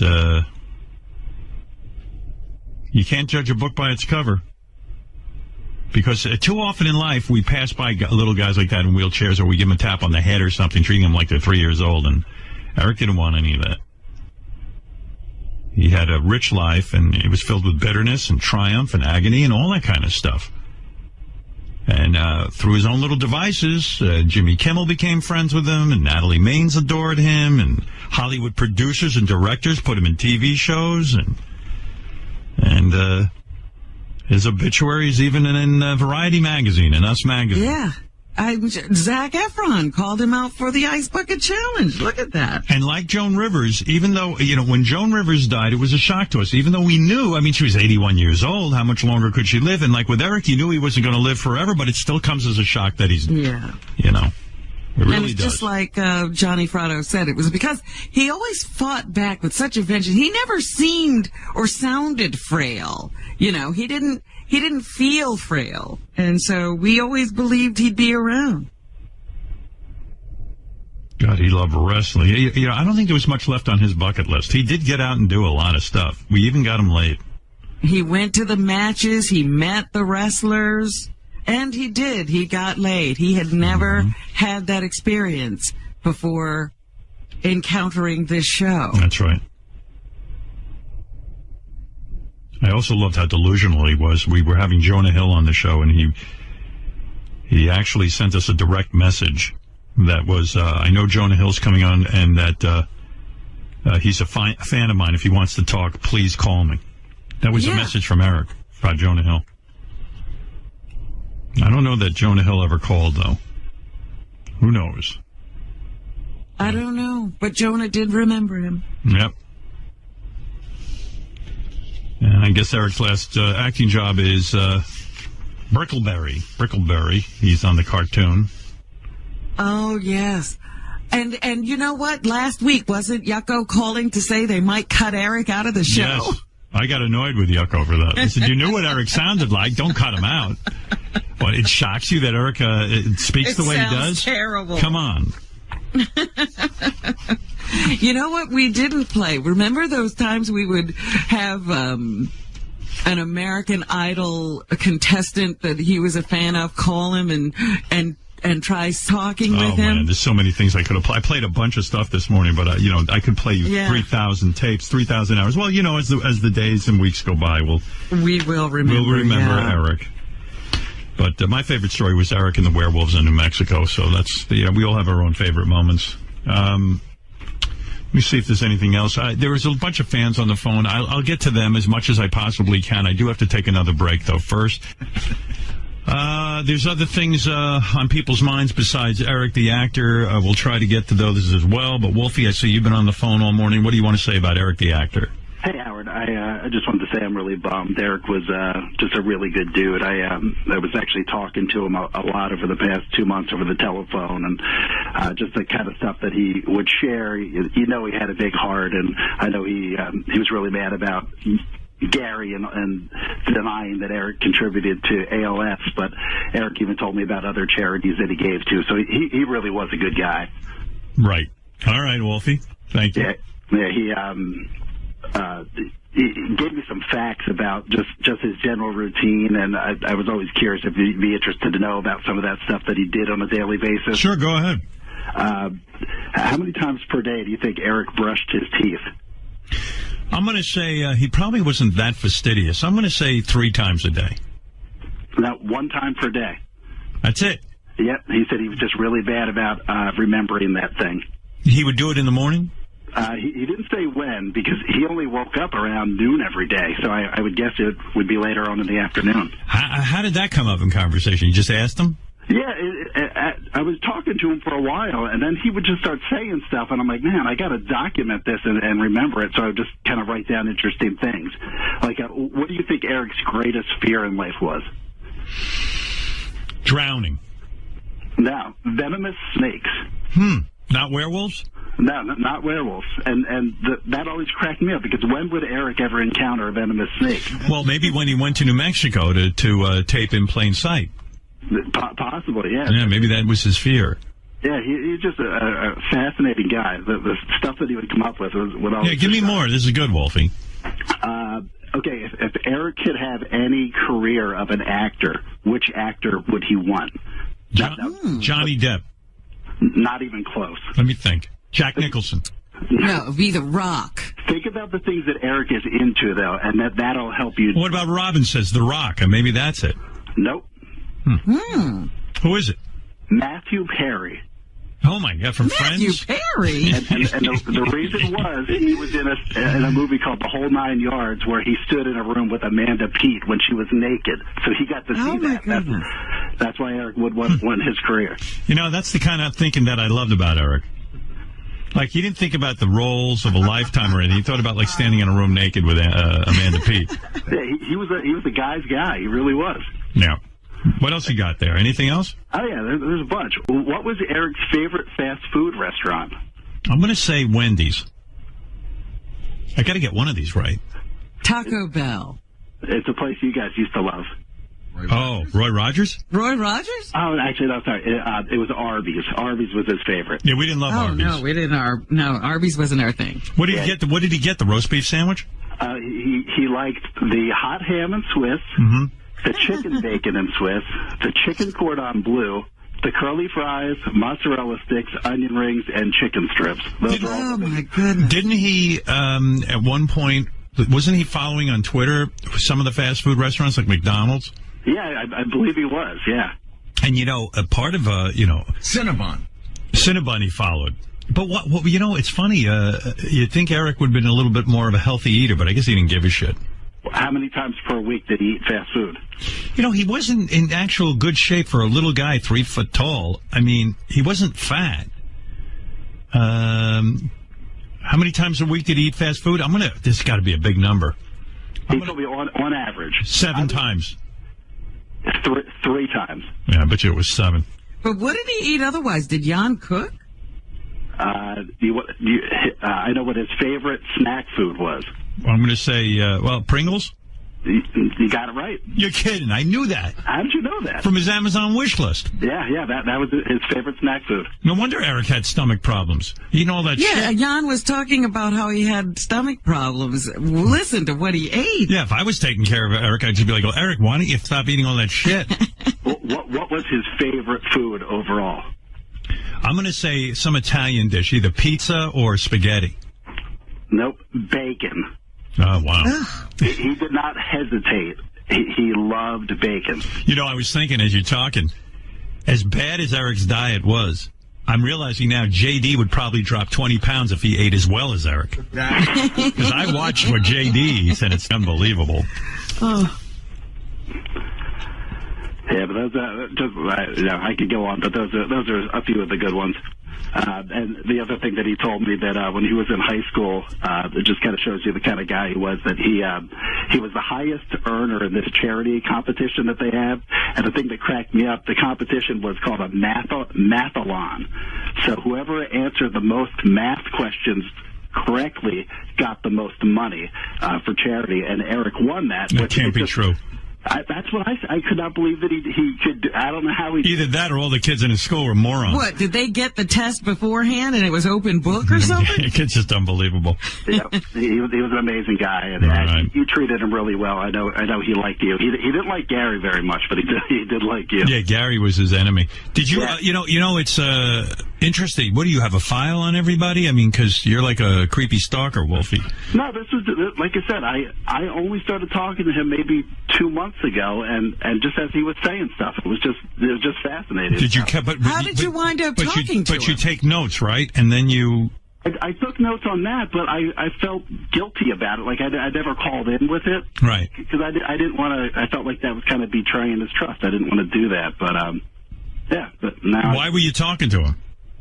Just I hooked up with him from another guy from the show. He gave me his contact information, and we started talking. You know, Wolfie has a full-time job, which is unbelievable because you know he's got so much time. Well, okay, Howard, the only time you could talk to Eric would want me to call him at midnight my time. Right. because that's, outside of his nap or TV schedule. So, yeah, late at night, every now and then I'd give him a call. He didn't DVR? He would just, watch TV in real time? I guess not. I don't know to that level. But that's what he said. He would always say, yeah, give me a call at midnight. What facts do you have on speech impediment, man? Do you have any? Nah, I don't know him. Okay, all right. Well, try to find out. He'll be calling you later with his contact information. All right, Wolfie, thank you for remembering Eric. Yeah, good guy. Thanks, Howard. All right, bye. Bye. Bye for now. That's how we should end. Bye for now. Using Eric's catchphrase. Yeah, we got a treat for you this morning. Well, Howard, I just have to interrupt for a second because, Elephant Boy's coming on. Yeah. And, we just can't trust him anymore. Why?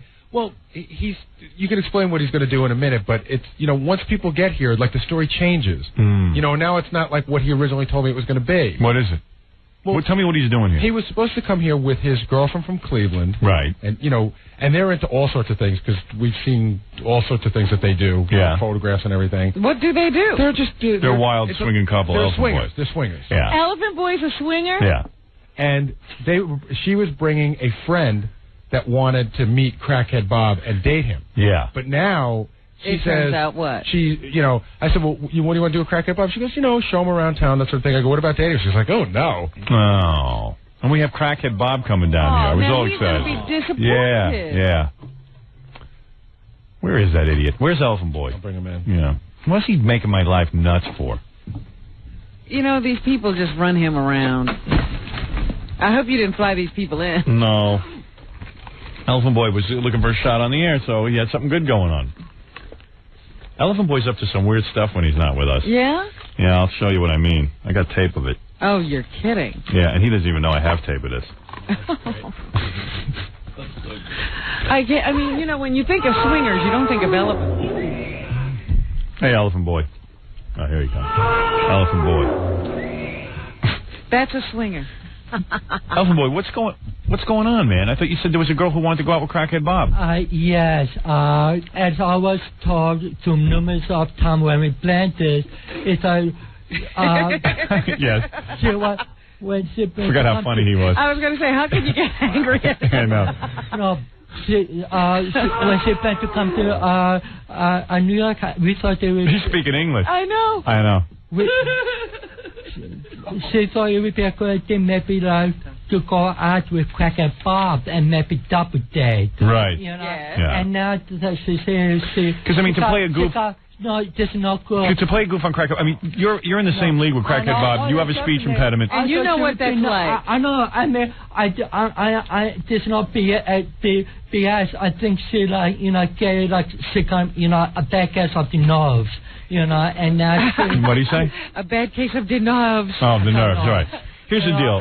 What's the story going on with you? You know, it's hard to believe that Elephant Boy got a girlfriend, which he did. Yeah. She's here. Yeah, where is she? Bring her in, Gary. Yeah. Yeah, and I thought you broke up with her. We have a record. Don't say it. Oh, come on. I want to hear that. What did you have? A reconciliation. All right. So you had a reconciliation. Yeah. In other words, you got so horny you had to go back to her. I think so. All right. Yeah. Okay. And no other prospects. I don't think. So anyway. It's kind of dry out there. Oh, here she is. This is Elephant Boy's girlfriend. Come on in. Come on in quickly. And Gary, bring in the girl who wants to have sex with Crackhead Bob, supposedly. Now, Elephant Boy, what are you, a swinger? What? No. Are you into swinging? No. I heard you're into swinging. Is he into swinging? What's your name again? Mary. Mary. Hey, Mary. Hi, Howard. Is he into swinging or what? Guy. Yeah. Elephant Boy, like when we met him, couldn't even get laid. Yeah, he had not been. Then he gets married here, and now he's a swinger. No, I was a swinger. Because listen to what I have, okay? What do you have? All right. Elephant Boy, you don't even know I have this. Okay. All right, because some guy... Oh, here's your friend. I knew it. Oh, how you doing, honey? I knew it. What do you know? You don't know anything. I know. I think I know what we're going to play. You played it, and I tell you the real thing. All right, okay. Okay. Hi, what's your name? My name is Sharon. Hi, Sharon. Hey, you're cute. Thank you. You want Crackhead Bob? So are you. You want Crackhead Bob? I want to go out with him. I want to meet him and just go out with him today and hang out in the city. Right. All right. So you chill out, man. So you're saying you're willing to go out with him? If something, if romance happens, romance happens. Yeah. Right. I see. All right. Well, that's fair enough. I've never even seen him. Where is he? Oh, Jesus. I've never saw him. Oh, so Elephant Boy, what do you? I thought you said you had a girl who was ready to go out with Crackhead Bob. I was different information. Who gave you this information? Who knows where he came up with it from? Yeah, like I said, I thought of it all by myself. I'm not going to be playing a liar. I lied to you once, and I'm not going to lie again. So, with the information I received is what I told Gary. and now people, how do you say, revisionist history. So, How do they say that again? Revisionist history. Yeah. I've never seen this guy. I don't even know what he looks like. All right, well, we'll have him here in a minute, okay? Take it easy. You never listen to the time. Yeah, well, the thing is, you should really take a look at him before you agree to a date to him. Because, yeah, but we had heard that a date had been agreed to. Because Elephant Boy's up to weird stuff. So this guy sends me a tape, okay? Elephant Boy called... Can I play this? Do you know what I'm talking about? I really don't want to because... What is it? Tell us, Robin, what it is. During time we were... When him and Mary were broken up. Let him tell us. No, it'll take forever. No, I'm going to be very concise. It doesn't help. We got like a phone number for a screen. I think how I was make up... I told you it wouldn't help. I was make up messages, to say that, I was, maybe you better take over. Yeah, that's it. All I know is... I don't know what he just said. This guy sent me a tape. Elephant Boy was... I was serious on it. Elephant Boy was making calls to some kind of... Hotline. Yeah. What was it for bisexuals? Or? Yeah, that's it. We got the number out. We called... Let me play this so Robin can hear it, all right? Who is this friend who gets him into all of this? I don't know. All I know is I get this tape, Robin, in the mail. I've had it for weeks. Okay. And I couldn't wait to get Elephant Boy in here so I could question him about it. All right, here's Elephant Boy making Now, where'd you find this phone number, Elephant Boy? It was in an ad of some kind. Okay, an ad from the newspaper. All right, you ready? Here we go. Hi there, couples. I'm looking for a couple in the 30s or 40s in which the male is bi. I am white male, 38 years old. I'm 5'10", 165 pounds. I'm 12 inches free. I got the Higgins, and I'm looking to have a discreet, sexual encounter with a couple. Wow. If this interests you, leave a message. It's box 5028. To go back to an ad that you've already heard, press 1.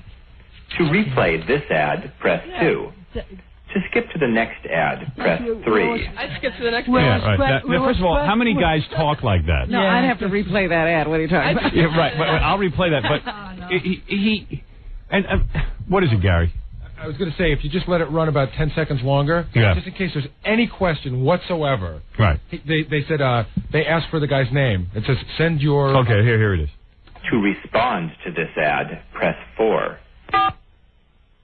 After the tone, please record your message for Fred.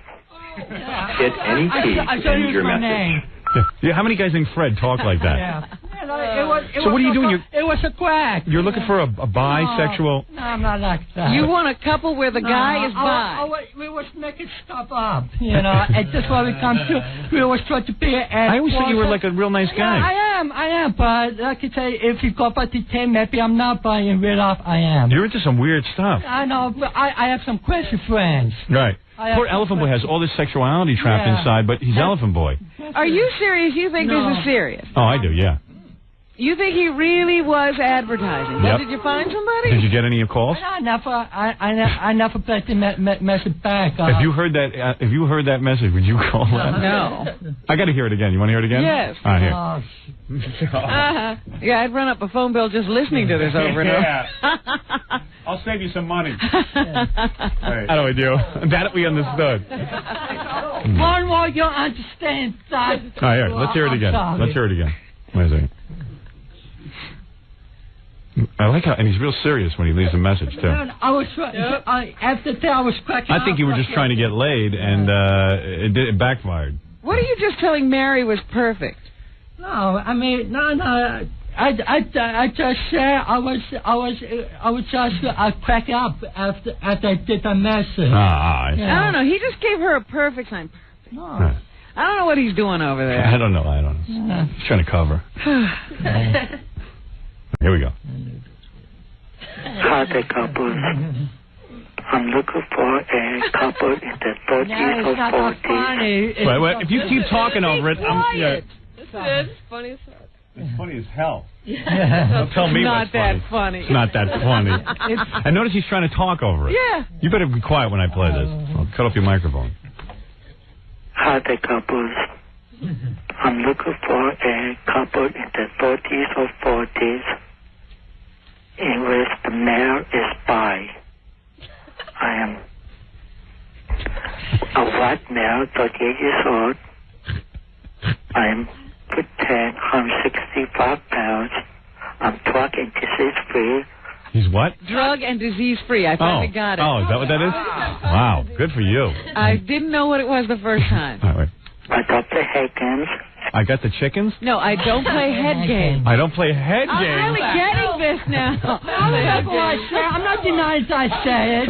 No kidding. I don't play head games. I don't play head games. You are one big head game. The man has to be bi. The man has to be tri. Wait till he gets a load of you. Well, I'm looking to have a discreet, sexual encounter with a couple. If this interests you, leave a message. It's box 5028. To go back to an ad that you've already heard, That's the press best 1. Elephant Boy. To replay this ad, press 2. To skip to the next ad, press 3. To respond to this ad, press 4. After the tone, please record your message for Fred. Hit any key to end your message. Fred. I'm French. Fred. So you're saying that it was all a goof? Yeah. Uh-huh. Why are you upset then? I'm not upset. I'm just embarrassed that it came up. I didn't realize it. It was a stupid thing to do. But I promised to be honest with you, and. Well, maybe you were lonely. You were looking for a little love. Yeah. I can't. How is that a goof is what I want to know. Yeah. He's very serious. What if he got a call? And he never checked the box, so what kind of goof is he it? checked the box. Please. He didn't check the box. Box was empty. Imagine you call up and you hear... I need that. I gotta go call that guy. I don't play that game. Yeah. Hey, you know what? I think I'm gonna look for a date. Let's see what's on the line. And then, let's see him. Games. Oh, wow. He sounds hot. Honey, I think I got somebody for her. I'm not sure if it's a man or a woman. He's disease-free. That's the good news. He's thoughty. The bad news is he's disease-free because nobody wants him. Disease-free, duh. And you think somebody put you up to this? Yeah, we both went, and my friend also left an ad, so... Oh, you both left ads. You're both looking. Oh. Yeah. Looking for love in all the wrong places. Horny guys. Yeah. I can't believe you did it in your own voice, but that's kind of smart, actually, because if anyone called him, might as well... What voice can he do? No, I'm saying, like, he could have had somebody leave a message for him, but then they would have realized when they saw him. Yeah, he didn't leave the big mess. Accident. Hello.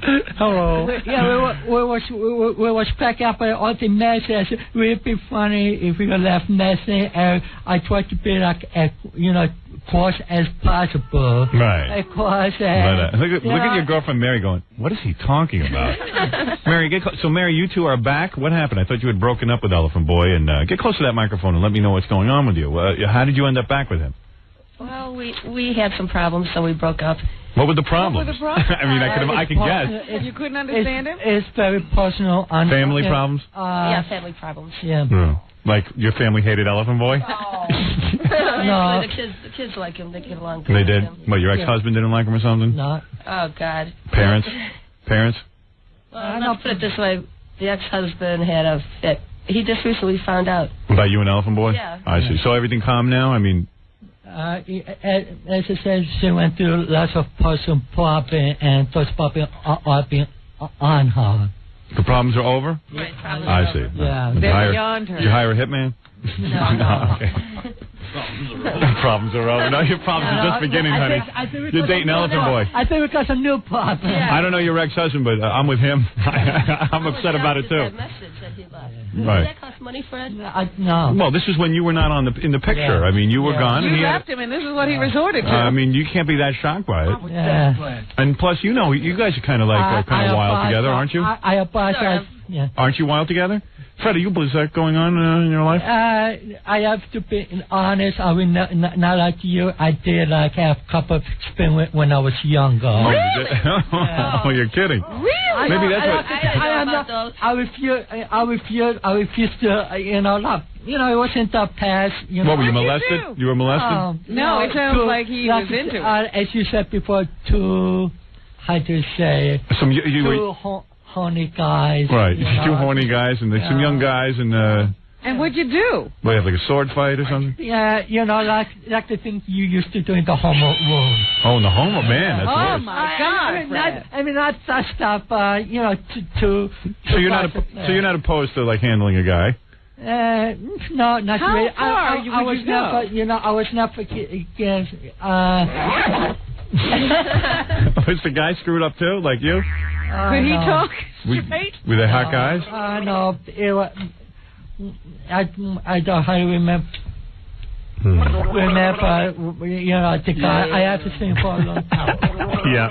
I mean, I would have been in here sooner. I was typing something up. Is there anybody in this room that... But Fred, you're definitely bi. That's what he just said. Yeah. He's telling us. Oh, why don't you listen to the show? No, he said he had an incident when he was younger. Well, yeah, he's saying he had a few.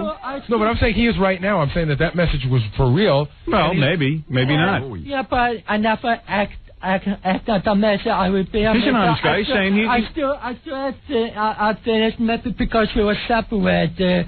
I thought when me and my was together, we was great because of, postpone, I thought I would never find somebody. So, Mary, were you aware that Elephant Boy might want to be in bed with you and another guy? Maybe that'd be pretty wild, huh? No, I don't know. No, Mary is enough for me. Right. There there you go. Oh, But how far did he go? I don't want to know. I don't want to know either. I don't want to know either. You don't want to think about it. If it happens, it happens. What is it, Baba Boy? No, because see, I've seen. I mean, I don't want to get too involved, but I've seen a picture of you and some women in a hot tub together, and other guys, and everybody was in various states of undress. I was in a hot tub. Yes. How's Elephant Boy getting all this action? Yeah. No, that's it. Oh, maybe with the Cleveland. Yeah. Yeah. Oh, there was a camera there. Yeah. There was a camera there. He's very funny. Oh, there was a camera. In fact, and Elephant Boy doesn't care. Elephant Boy, you don't care about that kind of stuff. But you're open. That's all, right? Yes, I'm open. No, and no, if you saw, I met,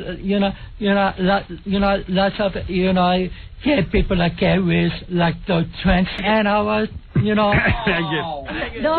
nothing like that. No, just as a friend, I did not, I tried to keep away. You know from what? What's he saying, man? He's getting racked up. He's trying to defend himself. Defending your life. Let's reshoot defending your life with him. I'm doing a lot of job after, so. What I think happened here is that since Fred was having trouble getting it all, anything that would come to him, he would take. Right. I think that when you're Elephant Boy.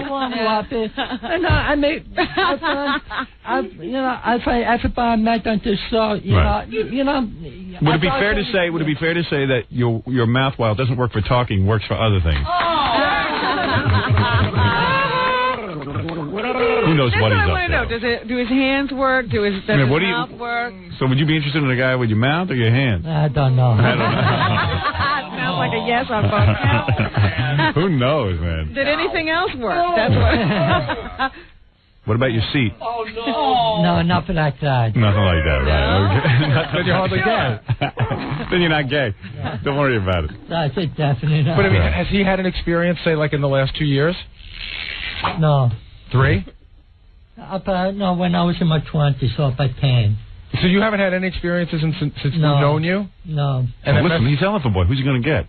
But he hadn't had any sexual. Mary's the only one who takes pity on him. But he said when he.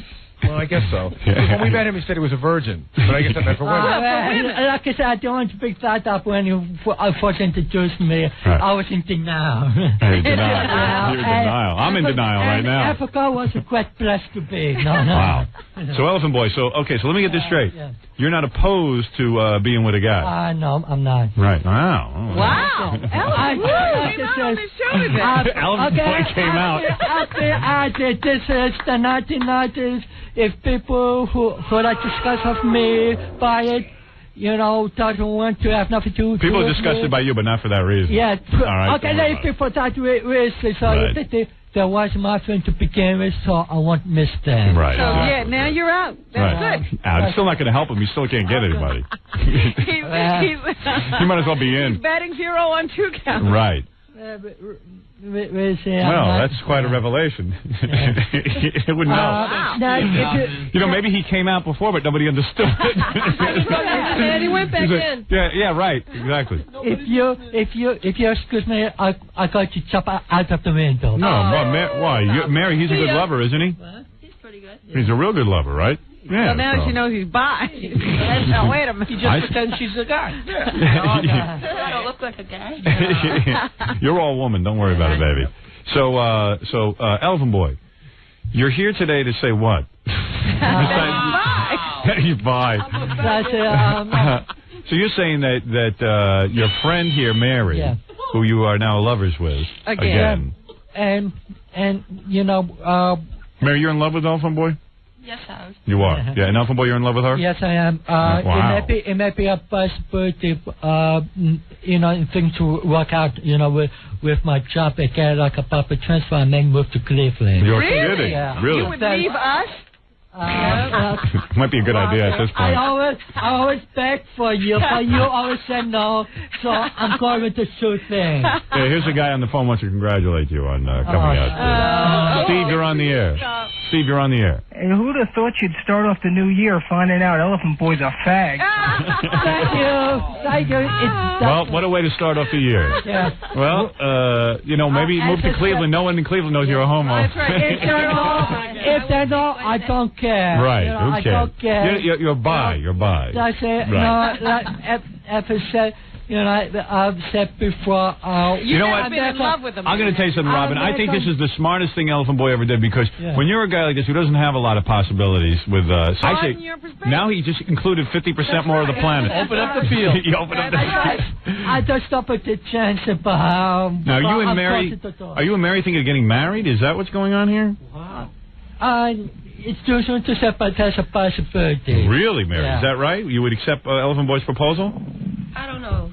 Right now, we're just... Yeah. I just like things how they are. Wow. Yeah. Wow, Mrs. Elephant Boy. If he hangs around long enough, maybe What'd you say there, Steve?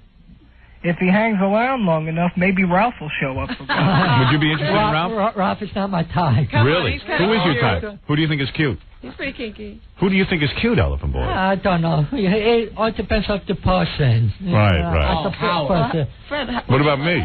He likes Jackie. He does? Don't put words into my mouth.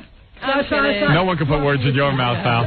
You can't even put words in your mouth. Just fantasize about you, Howard. Did you ever fantasize about me? I know, because I know you're completely, Don't say that. I didn't know you were in the market. You're not my type. I didn't know you were in the market, Elephant Boy. No. Fred, Jackie, and Howard. Out of Fred, Jackie, and Howard, who would you go Who's your for? dream boy? Whose trailer did he hang out in? No, I don't think. Well, actually, I am with, Gary doing one day of shooting. I think out of everybody on the show, Who do you like? Fred, no, it's the nice thing. If I will never ask about if Fred goes, I'll probably do it for him. Earth Dog Fred. I would never. Eric, you mean? Eric, right, Eric. Whatever.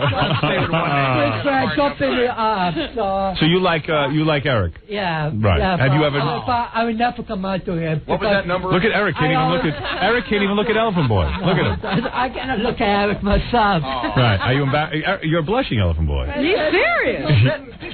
Smitten. I am not smitten, because I know how Sway is with Allison. It's terrible. I think you two make a great couple. All right, get on microphone, Elephant Boy. I think you two make a great couple, yeah. So. All right, Elephant Boy. That's why I can't act on my feelings. And I Elephant respect Boy. you, Eric. Have you ever fantasized about Eric? No. No. Come on. No, like I say, I would never. No. I don't Gladiator? so wait. Can you imagine Eric all greased up with oil? Cowboy boots. Sometimes you see him at our Super Bowl parties in a towel and stuff. Mary, do you want to say something? Yeah, is that why Fred likes wrestling so much? Yeah. Hey, Fred. I probably will never be allowed to enough wrestle, so I can't. Remember I said you used to like to hang around with the in the locker room to see naked guys? But I never got turned on by it. Sure. Sure. Really. All right, listen. So who do you like Clint Eastwood? Is he attractive? I don't know. Steven Seagal? If I was ever interested, if it was a male or female, it would probably be a nobody. What do you say, Robin? I don't know. I don't know either. Is anybody famous? Right. Nobody. No one famous. Yeah. Right. Don't let him name your horse, Probably Robin. with a nobody? Is that what you said? Yeah. But out of all the men and women on the planet, Mary is your favorite. I think so, yeah. Yes. Well, there you go, Mary. In fact, the competition just increased, and you're still his favorite. That's no competition. Oh, that's so nice. So what's the truth? Have you ever used your mouth on a guy? Of course, you didn't say yes. I make a New Year's resolution. New Year's resolution. I make a New Year's resolution never ever to lie to you. All right, good. Well, you certainly have not lied at all. I don't care if my reputation is ruining. No, it's and not. if my reputation is good with you guys. Oh, you're fine. No, now you're an A-list guest again. Right, you're better than Crackhead Bob. You're right at the top. I thought you were losing to Crackhead Bob. I tell you what the worst thing now. You got a gay Elephant Boy. I tell you what would be the worst thing now. Crackhead Bob would call me a fag. All right, look, Crackhead Bob is. I'm falling far behind. Yeah. Elephant We Boy. didn't know this was going to happen. Right, Mary and Elephant Boy are announcing they're almost betrothed. They're almost an engagement. And she didn't know she was marrying a bisexual. That's something we would talk about. That doesn't bother you, Mary, does it? Shouldn't really. Well, she didn't know what he had done. Yeah, be honest. Acceptable. I don't mind having friends that are bi. Right. But it's one thing. I have to put you up. I'm going to be completely committed to you. Okay, we'll work. We'll talk about it. But he's Mary happy. very open. How do you know that 10 years down the road, once you've committed to marry, you won't get an urge to be with a guy again? Hopefully that one someone happy and He's got to take that chance. Yeah. How would he know he's not going to have that feeling for a woman? You know, so you got to take a chance. But at least he has a woman. You know, he might get hungry for a guy. Well, hopefully that won't happen, and if I do it before I have to act on it, I'm going to get shock treatment. When you were a man, when you were with a man, did it leave a bad taste in your mouth? All right, easy. All right. Hey, listen, Crackhead Bob is out there. He wants to find out what's going on. Wow, Fred. Elephant Boy setting the Crackhead Bob up on a date. Maybe he wants Crackhead Bob. No. Would you go out with Crackhead Bob yourself? No. Wow. Not your type? I never did drugs. Bring in Crackhead Bob. I can't even wait. Look at Oh my God! He's not going to say that. Not much. I won't blame him if it does. Crackhead Bob, come on in here. I'm still not over this news. Well, we're reeling from it. We thought we knew ye. Yeah, that's something I was, I kept the secret, but it was my fault. They came out, so I have nobody to blame by myself, and. Take away the dude's phone. Yeah, that's a good idea. Right. Oh, here comes Crackhead Bob, and he's laughing already. Yeah. Here he comes. Here comes Crackhead Bob, and look at Sharon's face. Look at Sharon, the friend's face. What? Yeah, you got a shock when you saw Crackhead. Crackhead Bob's not a bad-looking guy. He has a little lip. Yeah. And he's not gay, I'll tell you that. Oh, he's all man, huh? And he's wearing Going Through Crack T-shirt, Crackhead Bob. Wait, help him into his chair there, will you, turn John? it around for him. He's about to lay on the... going to get into it. No, don't turn around. He just needs a little help. Sharon is looking in shock. She's in shock. Sharon, how are you feeling right now? Okay, I Are guess. you attracted at all to Crackhead Bob? I don't know him well enough to All right, well, say wait till that. let him sweet talk you a little. Crackhead. Yeah. Did you? Crackhead Bob. Bob. Right. Put the Bob on. Crackhead is too hard. Elephant Boy's beautiful girlfriend Mary is here, and Mary brought along Sharon, who was thinking of maybe going on a double date with you guys. Okay. She doesn't. Are you interested in Sharon? Yeah. Oh, who isn't here? Yeah. Or are you interested in Elephant Boy? I don't know. Elephant Boy would date you. No, sorry, Bob. I just like to be friends and nothing more. Elephant Boy, are you attracted to Crackhead Bob? No. No.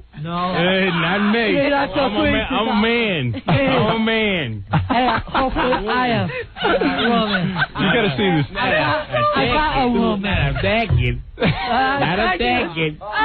No. Elephant Boy. Wait a second. Crackhead Bob. Crackhead, why don't we concentrate on this love match here? Okay. Sharon. This is Sharon, a lovely girl, Mary's friend. Is she pretty? Now, Sharon, you said that you don't know Crackhead Bob. You've never seen him before, right? No, this is the first time. Have you ever heard him? Yeah, I've heard him on the air plenty of times. Oh, you have heard him on the air. Sure. When he came in the room, I noticed the eyes were rolling into your head. Yeah, Yeah, I mean, I was watching you. No, you're kidding. Are you attracted to him at all, or? Not at this moment. It wasn't like love at first sight or anything. Right. There was no love at first But sight. I don't know. I mean, we could still talk, I guess. Yeah, Crackhead. Obviously, you're intrigued with her. She's a beautiful woman. Oh yeah. Yeah. Jeez. Very nice. Yeah. Yeah. Sharon, Thank you. keep the size of your breast. Oh, shut up, Elephant Boy. Sharon, is that They're something? pretty big. They are big. What are they? D cup? They're 38D. 38D Crackhead. You like that? Baby. I like that. This is Battle of the Macho Misfits I'm watching right now. Fred and Crackhead Bob with girls. They never did this on the Love Connection. Well, Fred, first of all, I got to tell you something. It was very nice of Fred and Mary to think of Crackhead Bob. Yeah, that's okay. Did you feel bad for him, Elephant Boy? Is that it? No, I found Crackhead Bob to be a very nice guy, I have, a possible gig for him that I want to discuss in private, Oh, you want to be alone with Crackhead Bob? Is this a casting couch? No. Crackhead Bob, do you mind getting alone with Elfman? Nothing like that, but you was close into it. It's about. Do you mind being alone with Elfman Boy? I tell you why, Crackhead Bob. There's a movie theater that want to hire us when Howard movie all been to some it worked. That's it. You understand, Crackhead Bob?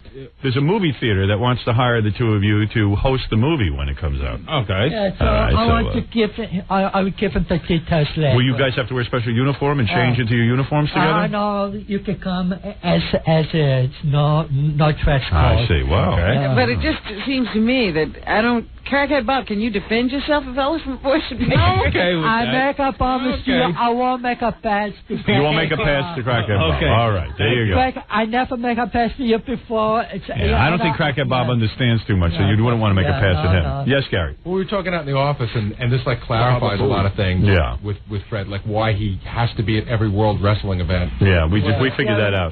But it's not for that specific reason, man. A back reason. I want What is that, Gary? But we were also talking about like I know. But Ganji asked me if I thought any different of him, which I don't. No, I think he's as big a mess as ever. But I do. I do know that I've shared dressing rooms with him a bunch of times. No. Oh. Gary, I never thought of you anywhere as a friend. I never. Did you look? Did you look at Gary? I don't know whether to be disappointed. Were you nude, Gary, in front of Elfman? I think I've been in front of my underwear. Wow. Really? No, I never saw you. Remember Channel 9? There were like two dressing rooms, one for you and one for everyone else. Right. So I know I've got to change in front of Fred quickly. I never saw you in wardrobe, Gary. That's my recollection. I never, saw any of you. All right. So now, everybody's thinking back what they've done. Yeah, right.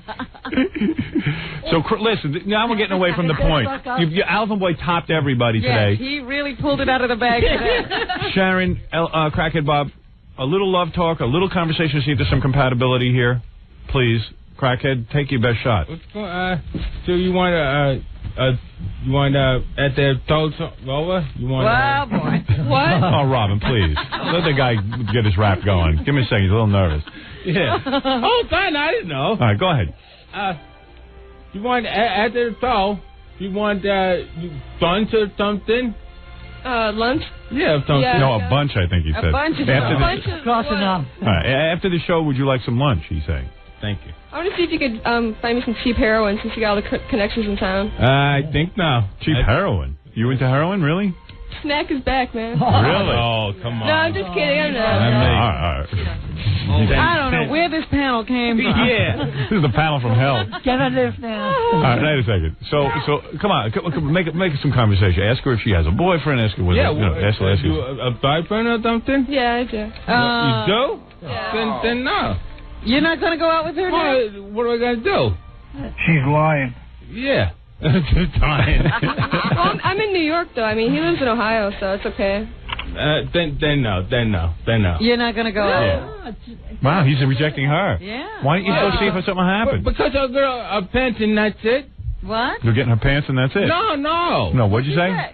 We're going to be pens. Pens? Friend. No, so why not see if there's romance? Boyfriend she can dump if she falls for you. What are you giving up already for? I know why. I usually start out. Why? She doesn't want to pay for lunch and get nothing out of it. Right. No, not that. You know you got to win her over. If that's it. Elephant Boy won Mary over. He didn't win her over in 2 seconds. Yeah. 3 seconds, maybe. No. Well. How long did it take before you two became lovers? Was it almost instantaneous? Just about. Like a little time. Yeah. Yeah, way to go. At the airport. Yeah. At the airport. Whoa. Cracker, just because she has a boyfriend doesn't mean she's married. Hey, even Ratso's got a girlfriend. You should have one, too. I don't have a boyfriend when I'm in New York. Right. She's open to it. You're open to other men, aren't you? Well, yeah. Crackhead, what's your story? So it doesn't matter. But I already...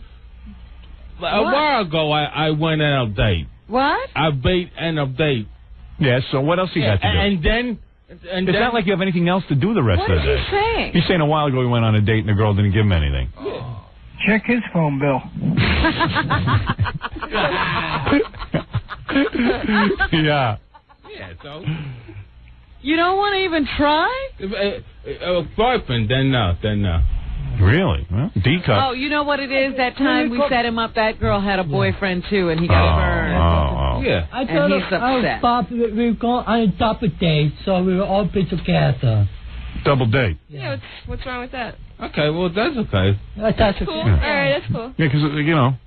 Yeah, you just hang out. Yeah, if you Maybe don't get, she'll like you. Or maybe Elephant Boy will like you. Two possibilities there. No. Not me. Maybe three. I'm a man. Well, Bob, don't you have stuff to do, like go home and stare at the wall? Yeah, walk. And walk. Oh, baby. You might as well go on the date. Is there any chance, Sharon, that you can end up kissing him or involve him some fondling? I don't know. You don't know? I don't know. But, I mean, there's a chance. Maybe. Yeah, if hell freezes over. No, what did you say? I'm sorry? Yes, there's a small chance. There's a small chance. All right. Well, when there's hope, hope is alive. As Jesse What Jackson does it says. take? A lot of drinks? I don't know. Well, Crackhead, what do Get to you... know him a little bit, you know? Right, well, I've spent a lifetime trying to get to know him. Ah, come Really? on. He's a sweet guy. I He guess. is sweet. Yeah. No head games. No head games. No head And games. drug-free and What you disease-free. shut up? No head games. No chickens. Can you get I love that message. I love that message. My favorite message. I no head games. No head games. I am drug-free and disease-free, and I don't play That's head what the games. other message said, so I just copied from there. No head games. Sure. No head games.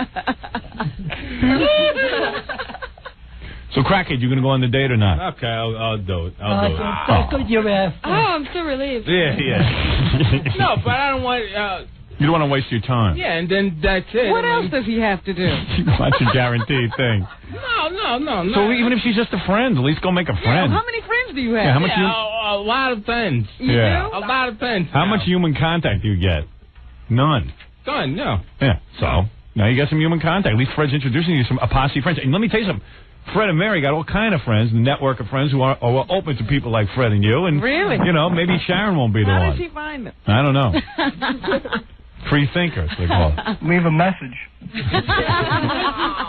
Oh, you're so original, Steve.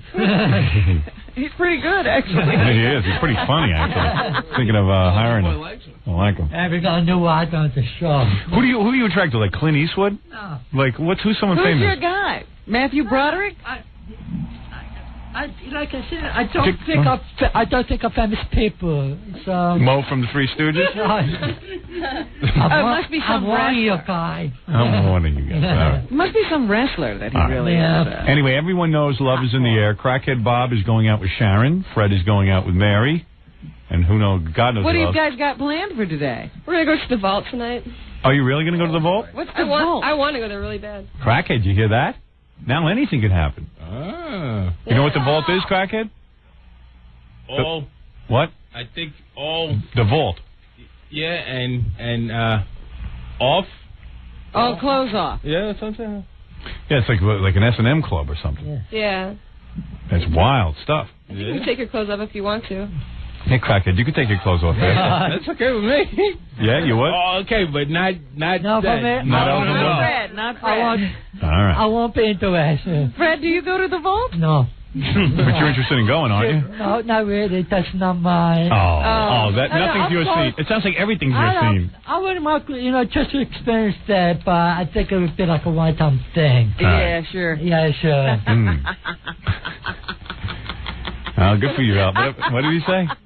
He said he might go to the vault, but it'd just be a one-time. You Yeah. might like it. Yeah. Mary, you're into going to the vault, right? I've never been there.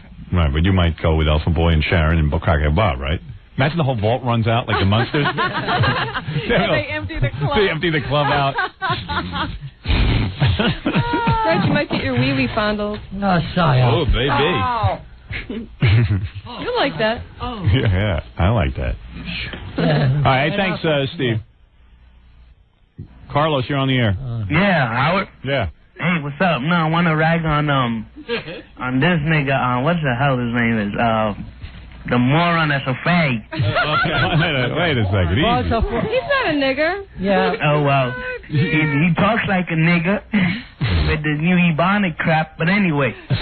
Carlos, what are you, a Puerto Rican? Who, me? Yeah. No, I'm Dominican. Oh. they're worse than blacks. What does that mean? I have no idea, Bob. I just want to run up this. And you're trying to get him going. Carlos, look, the guy's just trying to be honest, that's all. Yeah, Carlos, we don't know what's in your past. Yeah, believe me. Oh, no, I'm straight. Hey, Robin, how about you? Sure. I want to go with you. What's up? All right, thank you, Carlos. Thanks, Happy Carlos. birthday, Howard. Thank you, Carlos. Take it easy. Thank you. Well, listen, let me wrap this up by saying, Fred the Elephant Boy, congratulations to you on all your maybe even moving to Cleveland with Mary. And thank you. Thank you. Do you have a gay name? No. Do you like have you ever been called something other than Fred? No? Lucille? So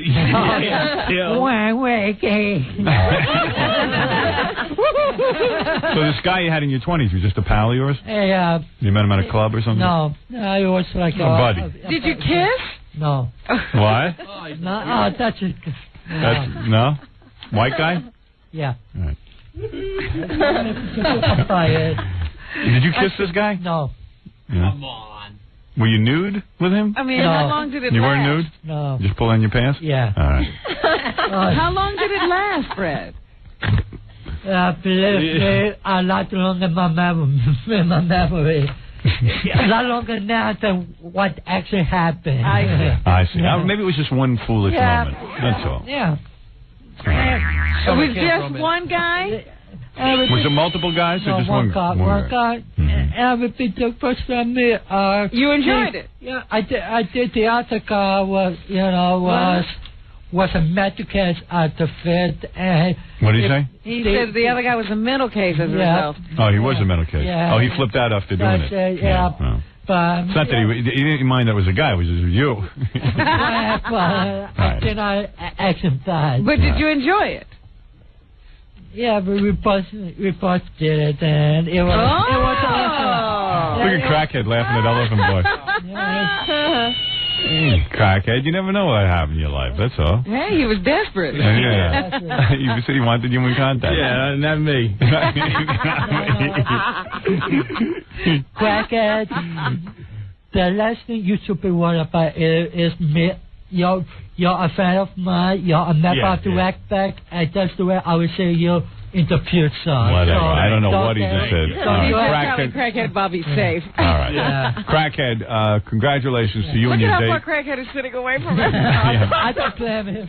Crackhead, congratulations on your date today with Sharon. Okay. Elephant Boy, I think it was Elephant Boy and Mary. Very generous of you. I meant to do the right thing. Hopefully it works out.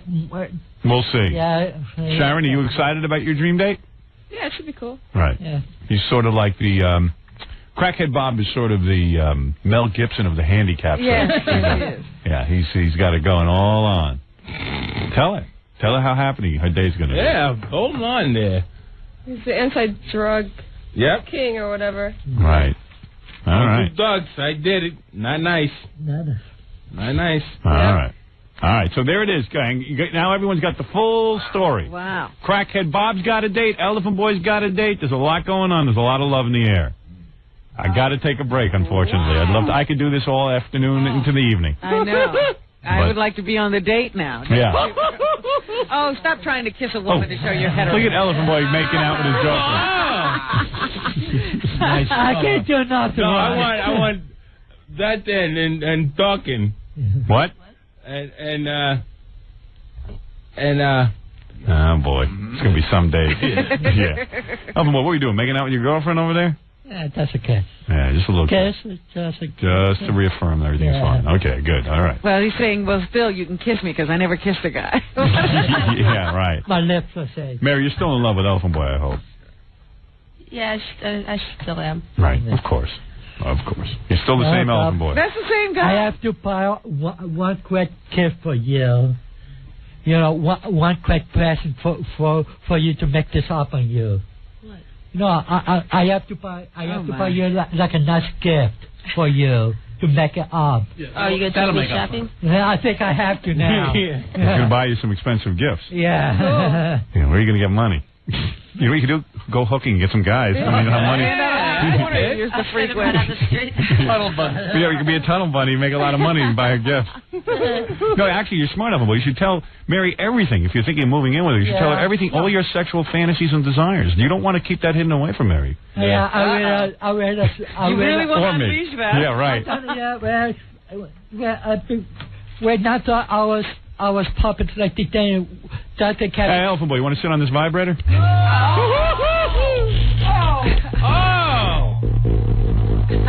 Oh. Crackhead Bob's got someone to goof on that. All right, guys, go out on your dream date. Listen, we're going to bring the E-camera with that date. If you're going out there. Really? Yeah, please.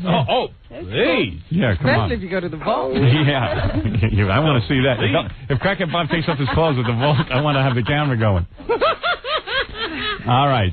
Congratulations, Crackhead Bob. Everything all right with you? Yeah, it's okay. Yeah? Happy New Year. Happy New Year. You too. What'd you do for the New Year? Hung out? Yeah, hung out. Hung out in your apartment? Yep. Yeah. And what'd you do? Did you watch TV? Yeah. Yeah, what'd you watch? Did you watch the building blow up in Vegas? Yeah, that's it, yeah. You did that? And all of a sudden, it was dark out. Yeah, you couldn't see the building. Yeah. Right. All right. Crackhead Bob stayed at home and watched TV. You were alone or you had a date? No, I was home. You were alone, okay. Again. All right, Crackhead Bob, Elephant Boy, Sharon, and Mary. Thank you, Elephant Boy. Happy birthday, Howard. Thank you very much. Thank you very much. And we'll take a break and we'll be back, Robin. That was your birthday present. That sure was. That was the greatest. That was a great birthday show. Howard, I brought you some movies. Oh, really? Yeah. Oh, look who just came to life. All right, thank you. We'll be back Love you too. We'll be back right after these words. More to come when the Howard Stern Show returns in a moment.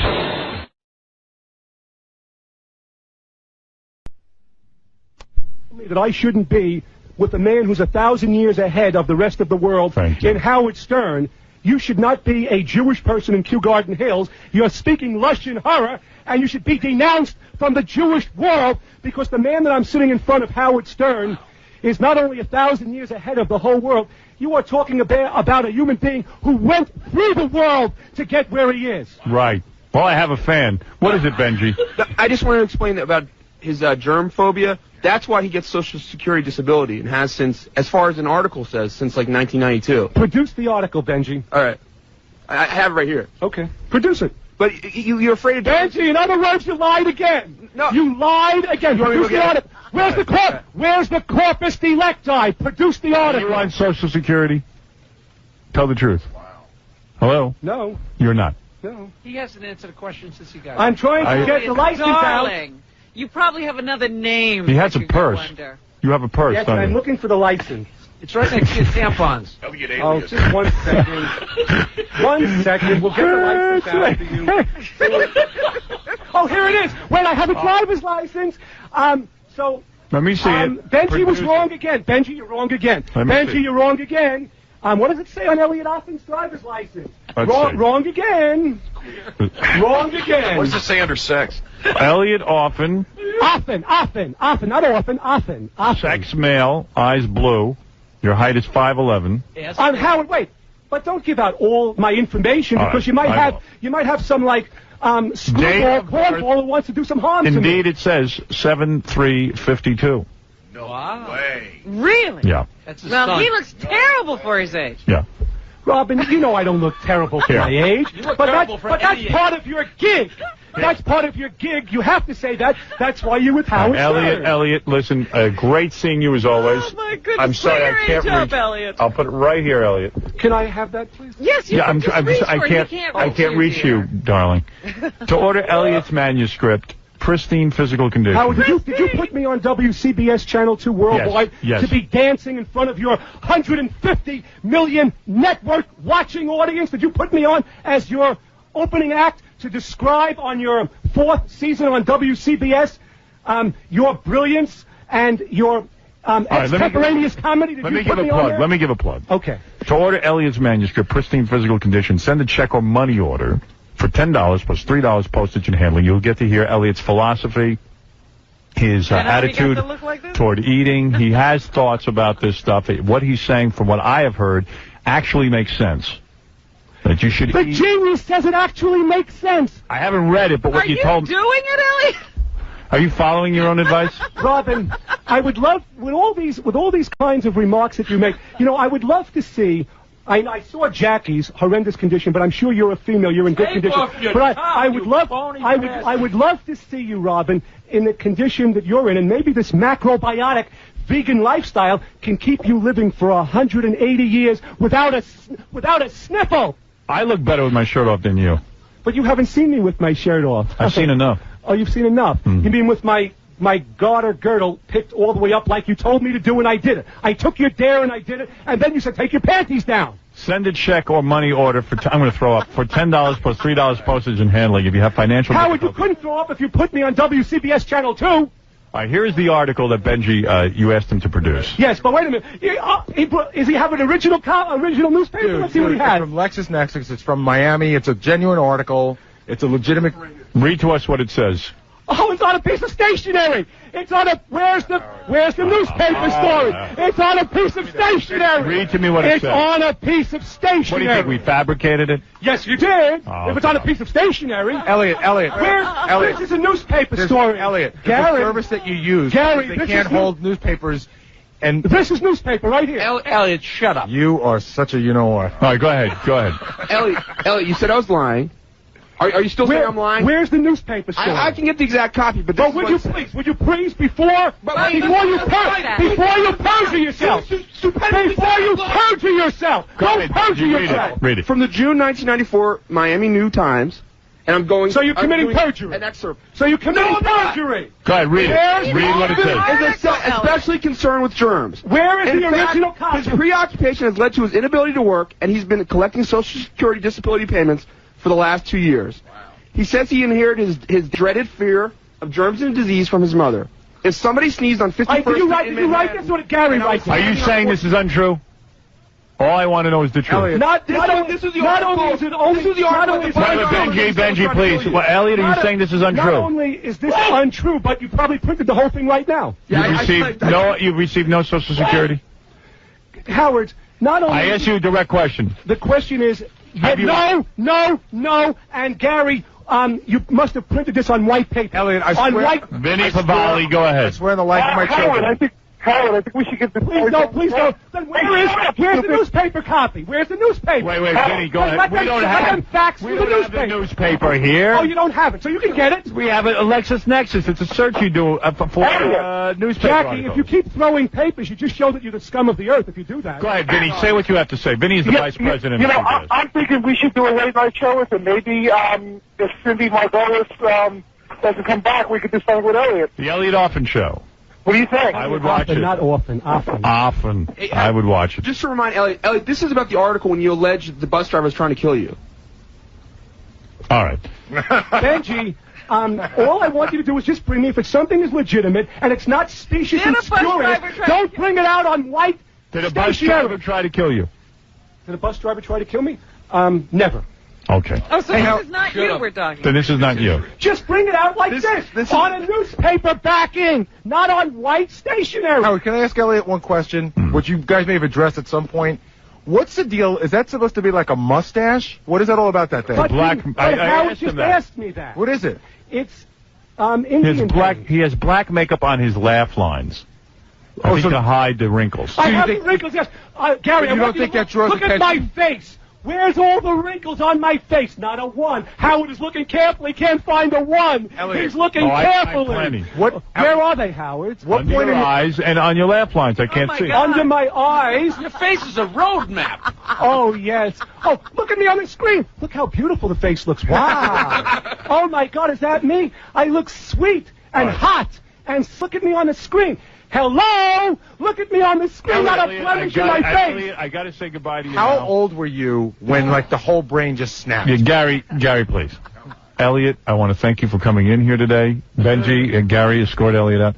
Elliot Offen is the author of. He's a great guest. I am a fan of Elliot Offen. Did you hear the whole world said? I said it. Howard Stern says he's a fan of Elliot Offen. That's why he brings Elliot Offen on K-Rock. With a 75 million listening audience. to order Elliot's manuscript, send a check or money order for $10 plus $3 postage and handling. The check should be Elliot Offen, 7234 Austin Street, Suite 3C, Forest Hills, New York, 11375. Elliot, thanks for another appearance. As I'm leaving, Howard, don't you want me just to tell you the most interesting thing about the Miami Beach trip after the plane flight? That You actually got there. That Mango's Cafe was trying not to let me do my exotic dancing and my exotic running in front of their cafe. So the Miami Beach Police, who's parallel to the New York City Police Department in ethics, morals, virtues, and integrity, they made sure that my imprescriptible and inalienable, irrevocable constitutional rights would not be violated. And they told the guy, David Wallach, if you harass and harass Elliot Offen, you're going to be locked up. All right. Thank you, Elliot Offen. Don't you have more? No, Gary, please, I'm done now. I'm glad that the police are there to preserve his rights. Thank you very much, Robin. I've had 2 run-ins with the police But my exotic entire life. running, I've never heard of that. I've had 2 run-ins with the police my entire But life. I never have run-ins with them. The police are there to protect me because they know I'm an upstanding and outstanding citizen. I've got to take a break. I don't think he's what the founding fathers had in mind. Right. Exotic running and exotic Elliot, thank you so much. Thank you very much. Elliot Offen, everybody. Our exotic runner. He has some things he has to collect, and then he's going to... I love to look at his... It's almost like he moves in when he leaves. So he loves to look at my... The tuchus that's fat. The tuchus that's out of shape, he loves to look at. That fine ass that he told the whole world. Go ahead. We got to see this. Hey, help him out. Help him get his stuff together. How does he expect to get a woman? I don't care. Don't answer, and don't ask any questions. Elliot, thank you. I'm not asking you. I have no answers. Elliot, thank you. Thank you very much. He was terrific. There he goes. Here he goes. I got to see this. Oh, that walk. Don't block my view. Turn around. Let's see that fat ass. Turn around. It's the back. It's the back. That is... All right. Shoot me. We're going to be back right after these words. I've fallen behind, but let me say hi to a couple of callers. Go ahead, Kevin. You're on the air, and then we'll get right to it. Hey, good morning, Howard. I have a question about something I saw on the internet. But first of all, that interview with Alanis Morissette yesterday was awesome. Yes, I think you made her a little bit uncomfortable though when you asked her about American Idol. If you could tell, you know she was on Star Search, right? No, I didn't know that actually. Yeah. But anyways, I noticed yesterday on the internet, Forbes had their 100 most powerful in Hollywood, and your name was not on the list. Actually, I just read in the paper my name is on the list, but I didn't even understand the list. It says I make more money than David Letterman, but David Letterman's like number 13, and I'm number 40 or something. But, who pays attention to that? First of all... yeah, you could argue about that list all day. I know I'm more powerful than most of these guys because, number one, when you go on our show for a guest, they become number 1 on the Google list. Exactly. Now, that doesn't happen anywhere. It doesn't happen on the Leno show. It doesn't happen on The View. It doesn't happen on Letterman. But what am I going to do, argue with Forbes magazine? I don't care. Hey, Howard, what's the difference? I got one more question. I think they base it on the fact that I'm on satellite, and they assume that because I'm on satellite, I have no sphere of influence. That's the only thing I can determine. But that's... Yeah, well, they don't understand. You know what Letterman has, too, is the fact that he executive produced one of the biggest sitcoms in history with Everybody Loves Raymond. Right, but that's not on anymore. Yeah, but I think and he owns the slot after him. I guess they take all that into consideration. Hey, I know the deal on the Everybody Loves Raymond, and Letterman had very little to do with it. It was his producer who wanted to get out from producing and wanted to start a production company. And, right, but Worldwide What's that got to do with anything? I mean, it's the David Letterman company. I'm more influential, but I don't care what anyone says. Who knows? I'm real. You know what? I swear to you, it makes little difference to me whether I'm on that list. Tom Hanks fell off the list. There you go. Imagine how Tom Hanks feels this morning. How is that guy not powerful? Kevin, you ask a question and you keep yelling out, "Hey, Howard, hey, Howard." It makes it difficult to answer your question. But go ahead. Hang up on me before I ask this question. All right, go ahead. Your daughters, do they listen to your show? No. Not at all. Is that a disappointment?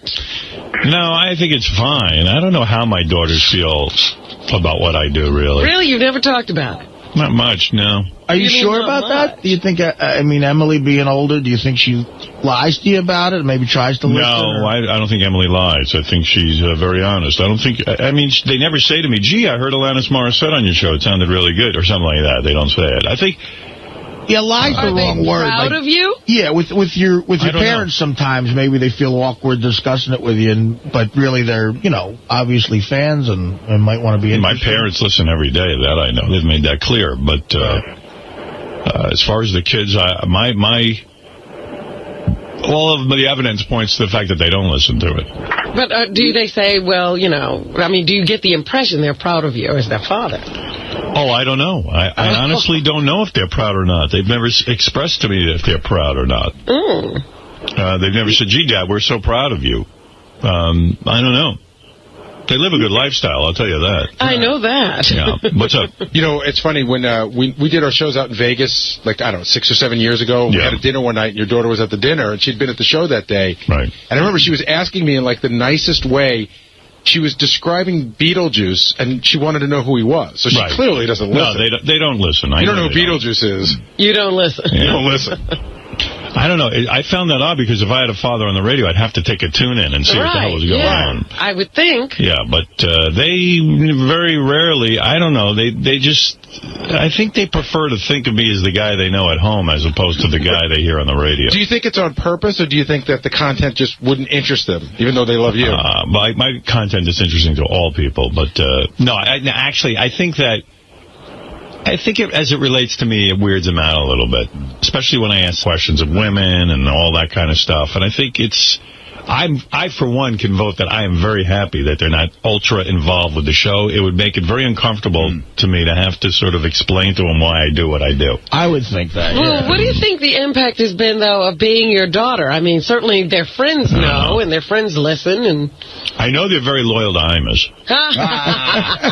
If that gives you any idea. No, I think that their friends basically treat it like you don't bring it up in front of my girls because they don't particularly like talking about my career to their friends. So everybody who's really close to them knows not to sit there and say, oh, I heard your father doing this or that. They take that as a huge offense, I believe. I believe. Well, that's nice that they have friends like that who respect that, too. You know? Yeah. But I don't think they...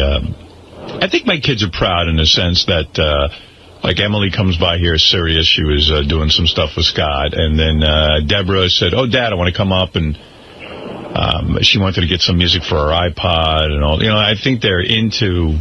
I don't know, though. I don't know that they're particularly... Gee, if my dad was on the radio, though, I'd be coming in my pants. I think it'd be so great.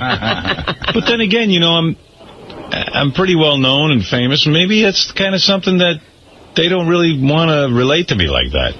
You know what I mean? I don't know that they have to relate to you like that. I was just asking what they thought. I don't think they like... I don't know. You know what? Why don't you call them and ask them and find out? I guess I'll have to talk to them. Right. You know, on that I really don't know. They've never expressed to me how they feel about it. On that same trip Gary was talking about in Vegas, I was sitting right across from Emily at dinner, and she couldn't have been sweeter. She was very nice and very... I don't know. She indicated to me, not like she listens all the time, but she said, hey, I'm glad you're on the show, and I think you're funny on the... Like, something like that. She's being very nice. Like she acknowledged you in your participation. Yeah, and... I know she likes Artie. I don't know how she knows she likes... I guess from Vegas, because... yeah, we had a nice night together. Me, her, Dana... And she always asks me how Artie is, and then when I start to tell her, she's like, oh, no. Yeah, she's concerned about Artie, as everyone is. Yeah, she was like, oh, that's so sad. I really like Artie. I go, I know. We're all praying. Poor Artie. Oh, God, no. Uncle Artie is not doing well. No. Because I really like Artie, and I go, yeah, we all do. It's a shame. It's a shame. Yeah. Well, I know she doesn't like me anymore, so. Is that right? Yeah. Why do you say that? We've had a couple of words. Oh, right. Yeah, she told me she said something to you about that. Yeah. You had words? Well, it was... I don't want to get into it. I don't either. Yeah, right. I think it's over for us. Right. Oh, my God. Well, I didn't like that she said that to you. I told her that. I didn't particularly like it either. Yeah, I said that was out of line. I said that's my friend and my coworker, and... But it was handled in a very strange way, and I don't think it was ever resolved. Yeah. And then something else came and went after that, and I couldn't even get a hold of her because nobody knows how to. Yeah, if you find out, let me know. What do you mean you don't know how to? Emily's got the same phone number you always have. I've never had that phone number, Well, I'm I'll sure. give it to you. Well, it's too late now. Too late. I'm sure I've already burned the bridge. Right. Now, is she upset with Robin or the character of Robin? The character of Both, Robin. I think. No, both the real Robin, actually. She knew them both. Right. She knows the character and the real Robin. She didn't like either one of them anymore. Well, I doubt we should explore this more on the air, but it's unbelievably fascinating. No, it was no big deal. It was that. Oh, forget it. I'm not going to get into it. You know what? I don't need to get into that. No. But, yeah, no, I don't know. I think Emily hates Eritrea.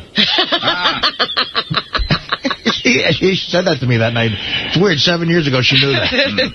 You know, that Eritrea is going to come between me and my friends.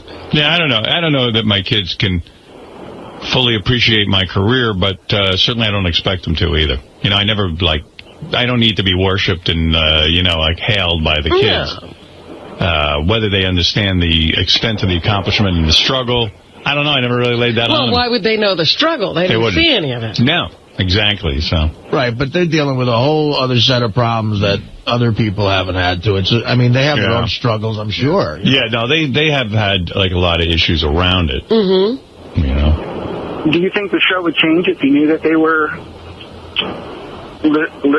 listening? Gee, that's a good question. I don't think I could change the show, really. I kind of do the show where I feel like I'm not ashamed of anything I do on the air. No, so I Well, but you do change. You're not feeling breasts anymore. We've been talking about that. You've changed. Yeah, that has something to do with being a dad and also my kids being older. And then now the dating age is going up for you. Yeah, that's definitely impacted by my kids. I will not date a 22-year-old. You're evolving. Even that hot Playboy playmate the other day. God, she was hot. Yeah, the brunette one. And the blonde, too. The blonde, though, my God. I mean, she was throwing in them big words. Yeah. Objectification. Artie tried to hit on her, but it didn't work. Boy, that was embarrassing. Gary played me the tape of when he was out in the hall. Oh, and he really? said, Artie feels a connection toward you. And she goes, oh. Oh, well. You want to hear that? Yeah, I would like to hear her reaction. Oh, man. I mean, I wouldn't, but I'm sure everyone listening would, so I'm not going to step on their fun. Yeah, she was like, oh, I can't, no. Oh, Christ, did I show you my boyfriend? He's on my phone. Yeah, she was like, oh, I wasn't feeling anything. And she uses big words. Her angle is, I'm a Playboy playmate, but I'm really intelligent, and I'm doing this because I'm a feminist, and I'm really writing about it. I want to see some... She wasn't just being naked. She was exploring something. It's the old Gloria Steinem rap. Right. Yeah, because didn't Gloria Steinem actually went undercover as a Playboy bunny in Chicago? Yeah, at one of the bunny clubs. Right. Undercover. Artie thinks that you guys were talking, had a little bit of a connection. He wanted to know if he could call you. Really? Yeah. Are you serious? I'm totally serious. Did Artie sort of misinterpret this? He's like, he's talking about it there. He's like, we were talking. He goes, she seems so nice and she's smart. And he goes, I don't know. I was going to ask her for a number, but I felt really stupid asking for it. So then he said, did Artie sort of misinterpret this? He's like, he's talking about it there. He's like, we were talking. He goes, she seems so nice and she's smart. And he goes, I don't know. I was going to ask her for a number, but I felt really stupid asking for it. So then he said, go out. He said, me out. Do you want to come back in and... I'm really not interested in Artie in that capacity. Okay, so he misinterpreted, which is fine. He thinks you're very nice. In that capacity?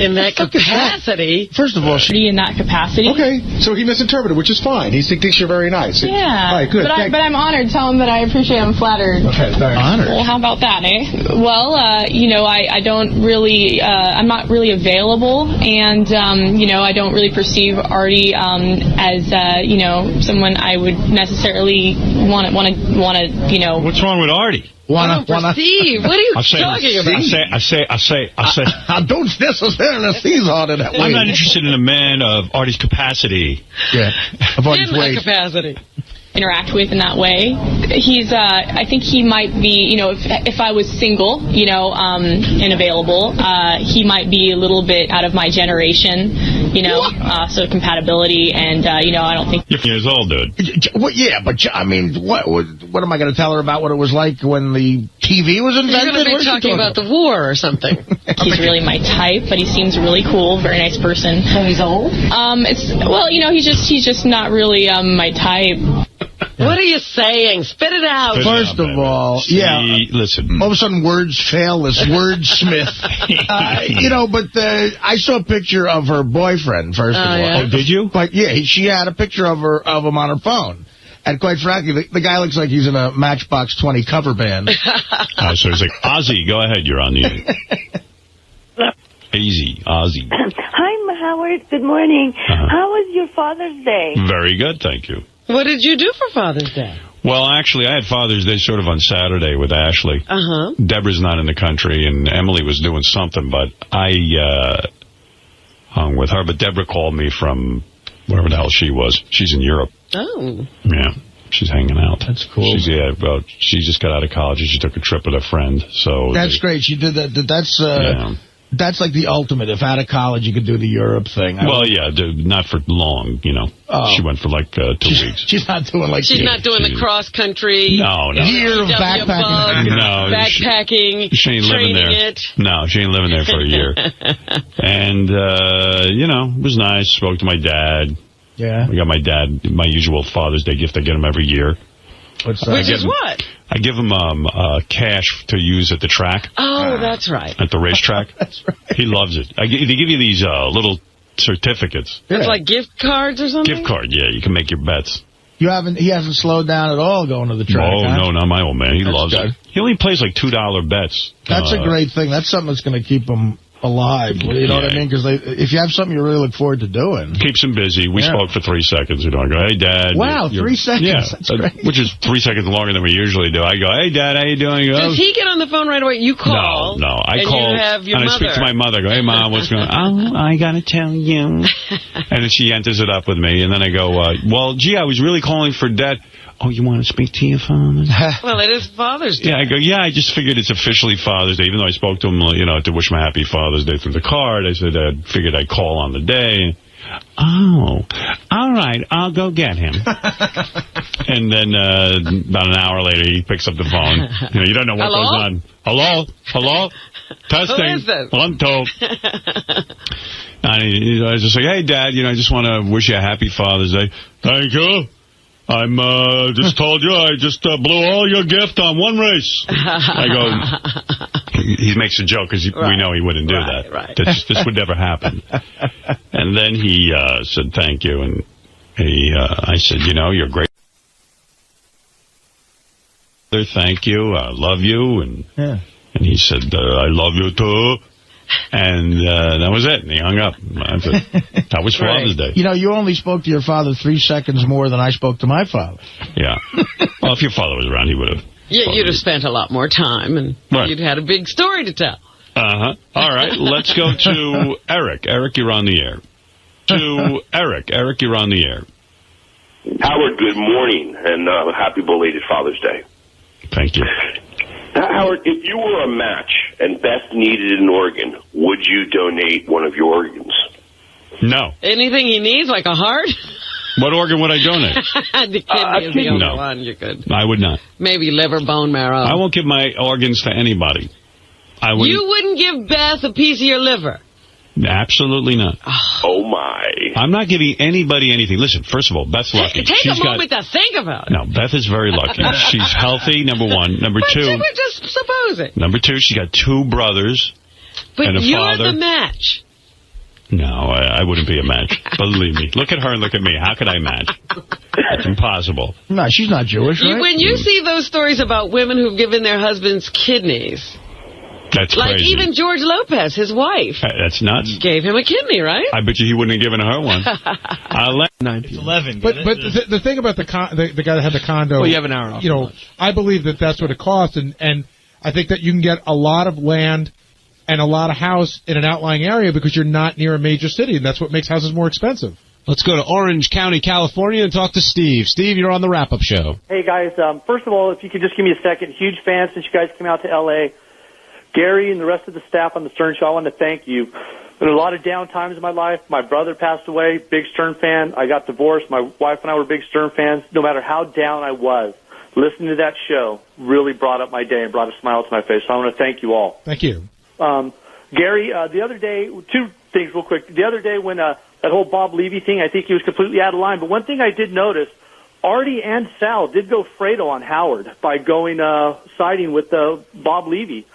You know, there's no way that those two should ever side with anybody but Howard. And it kind of shows that, you know, maybe because they weren't there from the beginning. I have a feeling John Hine would always side with Howard, but I thought that was very disrespectful on both their parts towards Howard. Yeah, I think for Artie, he sided with Bob because he knows him a long time and feels bad for him and knows that he's having some rough times. And I think for Sal, he sided with Bob because Bob gives him work and he doesn't want to piss him off. Yeah. What happened? I didn't see the movie. What happened to the guys that sided with Fredo?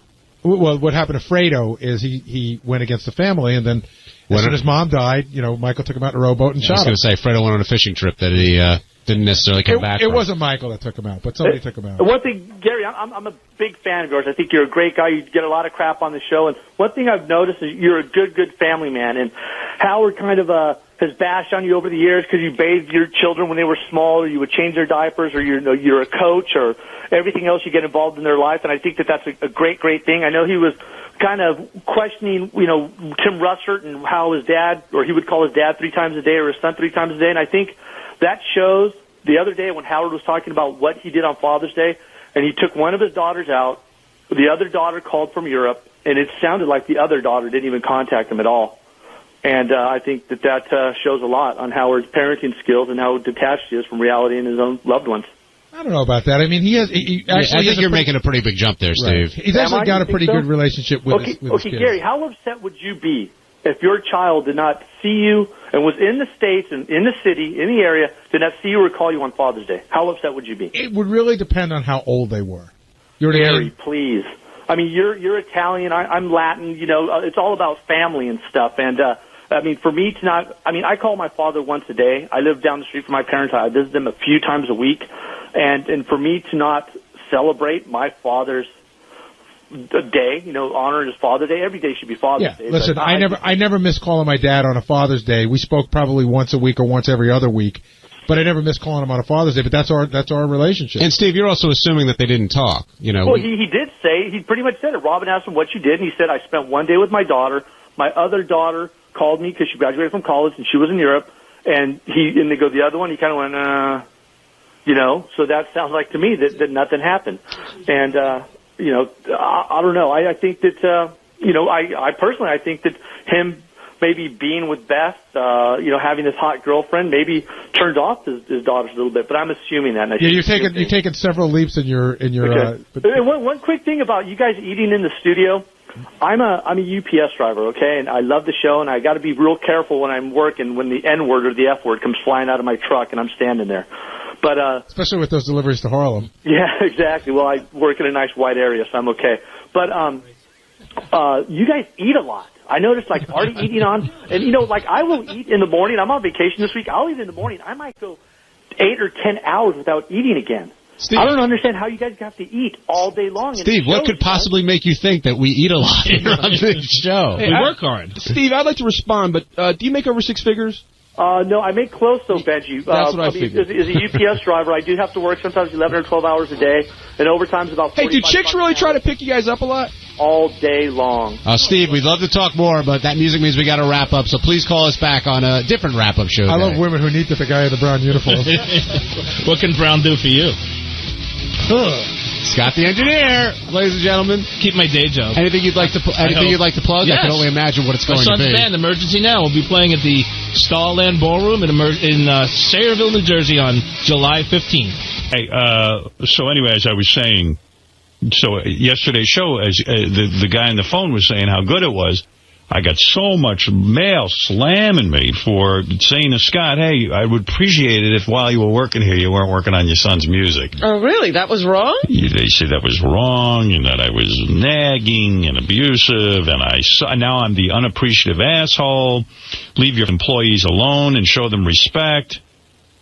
You're the asshole of a boss, and you're a terrible father. Now, somehow I became a terrible father, too. Really? You're an asshole. You pick on the employees of the day, and you shred them. Today it was Scott. One day you'll push one of them too far. You, Howard, you're an asshole.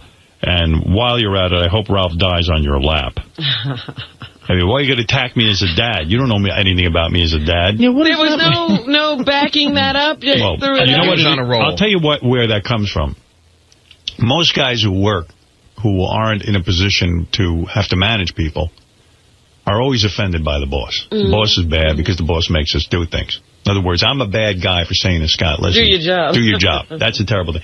And a lot of guys who have father issues see the boss as their dad. Like, in other words, you're not treating me nicely. My dad didn't treat me nicely. Now you're not treating me nicely. You're just bad. like my dad. People look to their boss like it's their father. So that guy's making that jump because you were yelling at Scott. Absolutely. He's like, whoa, you're a bad father. Well, listen. I mean, what do you want from me? I don't know. I think if I get a report that a guy's listening to his son's music while and we're sitting here, I'm trying to pump out a show and a product so that my audience is satisfied. I have a tremendous sense of responsibility to this audience. We know you pay money for this. We know you followed us over from terrestrial radio. And I expect a certain amount of excellence. And you know, it is my job to sort of look around and say, what's everyone doing? I'm recommending to the company that they hire Gary, Fred, Artie, Robin, Scott the engineer. So I'm checking in with them. I'm saying, listen, is this what's going on? That's it. A guy called the wrap-up show yesterday. It was the weirdest call. He said, it's very obvious that you are not a good father and you don't have a good relationship with your children because you said on Father's Day that you spent the day with one child, another one called you, but one of your daughters didn't call you. And for a daughter not to call her father on Father's Day means that you're not a good father. No, that's not how it works. No, I know. And I said, the guy doesn't know what. First of all, I don't have to defend myself. No, I know, but it was just a weird call. One of my daughters was out of the country. I don't know how I could have seen her. I was saying on the air I missed her because she was out of the country. My other daughter and I kept playing phone tag all day, and we've made plans this weekend to celebrate Father's Day because she had something to do. And we are actually getting together tomorrow. And, what do you call it? My other daughter. With the other one. My other daughter I was with. That's how it works. First of all, my kids are very spread apart in terms of age. I have a 15-year-old and a 25-year-old and a 22-year-old. A 25-year-old? Yes. God, you're old. So they're not little children. In other words... that's like a whole person at 25. I didn't get together with my dad either on Father's Day. You talked to him. We talked. Here's the next call, though. The young one I'm with, The next call will be, any daughter who's out of the country for Father's Day hates her father. Right. And she wrote me a note thanking me for this wonderful trip that she was on. But, look, so the guy who said the show was good yesterday, not according to the emailers. He was alone. Yeah. I thought you were pretty tough on Scott so far this week. Although I do love the gold star idea.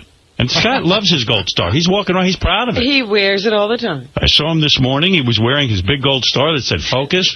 And you have to see it, guys. When you see it on Howard TV, you'll love it. It's like a beacon. People find their way from that star. If he didn't love it, he wouldn't be wearing it today. It's a shining star shining through a dark cloud. It looks like Sarah Jessica Parker's acorn hat. Very fashionable. Yeah. I mean, what is it? This one says, what's up, Howard? What's up, Howard's pussy today? 30 minutes badgering Scott. 15 minutes douching Gary. Shut the f*** up and go clean your snatch, you fag. Wow.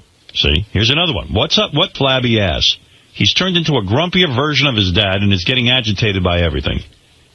Howard has no room to talk about Scott's physical appearance. He has the face of a pelican, the body of a wire hanger, and hair that looks like he stuck his finger in an electrical socket. Oh, my goodness. First of all, let me say something. I have a great head of hair.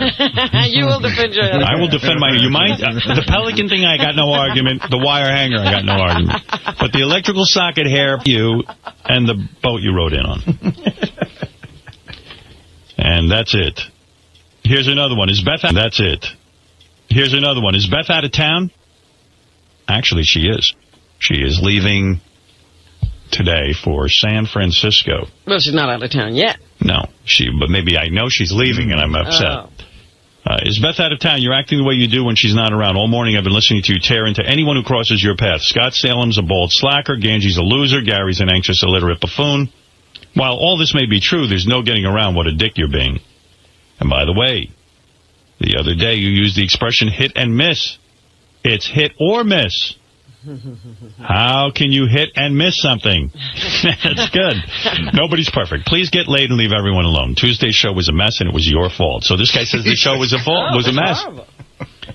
Did people like Vern? These are people paying to hear I didn't get one letter about Vern. No? People paying to hear you. You're being. And by the way, the other day you used the expression hit and miss. People paying to hear me. Right. Big fan of the show, Howard. Clinically addicted and all, but you were a total douche today. I listened again over the dumbass setting the table thing. What are you, a woman? Because I swear to God you're on the rag. Well, listen, what do I know? Yeah, Beth's going away. She's hosting a show for Animal Planet. I saw that in the paper. That's a big gig. Is that in the paper? It's in the paper today. I think it's in the TV section of the Post. It says... Howard Stern's significant other, Beth Ostrowski, will be hosting the Ugliest Dog. Ugliest Dog contest. For Animal Planet. It's funny as hell, though. I was looking at some of the ugly dog winners. I mean, they find these dogs. They don't even look like dogs. They look like rats. Wow. So she's going out there and hosting it. It airs, the dogs compete June 20th in California. Yeah. Yeah, she's telling me she has to memorize everything that's in the script. She says that they don't use teleprompter. I think things are rough over at the Animal Planet. They don't have a teleprompter. No, they don't use because I know I said, who doesn't have a teleprompter? I've done her Spike show, Casino Cinema. Yeah, they had a teleprompter. They have teleprompter. Yeah, and she's great at it. That's she looks natural doing that. She was busy memorizing shit last night. I go, listen, who's gonna take care of the kid if you're busy? Well, no host has to do that nowadays. Yeah. That's a lot of shit. But she said it doesn't matter. They're going old school. Yeah. At the Animal Planet. She loves that Animal Planet, Beth. Yeah, she's way involved with that Animal Planet. She likes the whole thing. I said, listen, they're lucky to have you. Who the hell talks about the Animal Planet but you? So they'll actually get some recognition. Is there an audience in the studio? That she's doing? I don't know. It's a competition. She's going to be out there doing this competition. I mean, evidently it's a big competition they do every year. I say, if there's an audience there, that's a lot of confidence because, I mean, it's like doing stand-up for the first couple minutes. We should have the world's ugliest... Watchings in the city? Of course they are. Exactly. I think my daughters worship you. I mean, like, literally, when I told one of my daughters I was going to be talking to you today, she was out of her mind with... Where are your daughters? What are their ages? What do they do? I have a 33-year-old. Oh, my I have a Lord. 30-year-old. I have a 23-year-old. Wowza. So, what are their lives like? What are they're fantastic kids. But this is about you. But are they in the tri-state area? I mean, are they... Yeah, they're all over the place. One wants to be a nurse. The other one is in the social work. And there's a lot going on.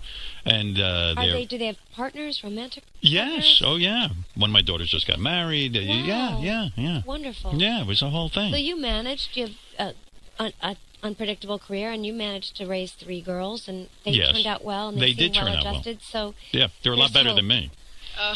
So get back to this. Take all right. some credit. All right. So you say everything at school. No one's paying attention to you at school. And Gabe, you're on the air in Miami. Hey, Howard. Good morning. How are you? Good morning, my friend. Hey, I saw this article this weekend, and I wanted to see if you had seen it. It was about your daughter. Of course I saw it. And I just wanted to... I was kind of shocked because you always talk about how, what a great relationship we really do daughters have with Beth, and yes, and it had some negative comments, and you scared her off dating. I wanted to know. I know. Emily called me. She goes, "Dad, I talked to the New York Post, and I don't know what happened to this article." Right. And I said, I go, "It's all right. I read it." She goes, "The headline was that my daughter's afraid to date." Meanwhile, she was just in a relationship. I don't know what. I said, "What's that about?" She goes, "I don't even know." So how did they get that? I don't know, but my daughter is fantastic. My 3 daughters are amazing, and I'm very blessed. I have such a great relationship with them, and I really do. And what can I tell you? I'm very supportive of everything they're doing, and we see each other all the time, and I don't know. I didn't think that article was very reflective of my relationship with her. Neither did she. But that, I guess, wouldn't sell papers. No, but it's fine. I mean, no, my daughter does date men, And very successfully, and she's just a terrific kid. And the article didn't really reflect our relationship, but whatever. It's 2 weeks ago I was telling somebody, my friend, 2 weeks ago they had me in the Post that I'm now the leader of a cult, and I was like, whoa, Forgetting Things Done, the that book that I read, David Allen's. And I've met David Allen twice. It's a book on how to organize lists. And I was like, really? That would make a cult? I was like, that's the lamest cult. If I'm going to go do a cult. Wouldn't it have some sense? Yeah, I mean, it's going to be wild. I mean, it's going to be David Cornish. Be organizing. No, but anyway, my daughter's great, Gabe. She really is. She's a terrific kid. And I'm very blessed to have 3 great daughters. I really am. And, all right, I'm happy for you. Man. All right, Gabe. Thank you. I was shocked by it. Oh, okay. I guess you can't believe what you read in the paper. Yeah, I was like, I mean, listen, I don't know. I was just with my daughter at my mom's house. How many times, this misinformation is printed about you. Well, whatever. I mean, but I'm just saying, it must be that way with everybody else. I don't know. Okay, no, probably not with everyone else. Just me. You. Just me. Everything else is true. But she really is a great kid. All right, Gabe, thank you. Hey, thank you. Yeah, right. Take care. Because, last week we were talking about how Gwen Stefani and Blake Shelton might be a couple. Right. Now they've confirmed that they're a couple. Yeah. And now Gavin Rossdale believes that, it's strange that they both stepped out of their marriages at the same time. And, he's thinking that maybe the relationship was going on before the end of his marriage. Yeah, I don't know. Who knows? But he's not sure, I guess. But he says it's suspicious that the split with Stefani happened less than a month apart from Shelton's divorce from Miranda Lambert. So, Gwen Stefani and Blake Shelton, 2 Voice judges. Dating. Yeah, I was dating Howie. It never came out, though. I blew him in my dressing room about 5 times. You guys were having offsets. Yeah. It was great while it lasted. I would juggle his balls with one hand while I sucked his penis. Did you have to quit because the relationship broke up? Yes. I let Howie have the show. Oh, okay. Yeah.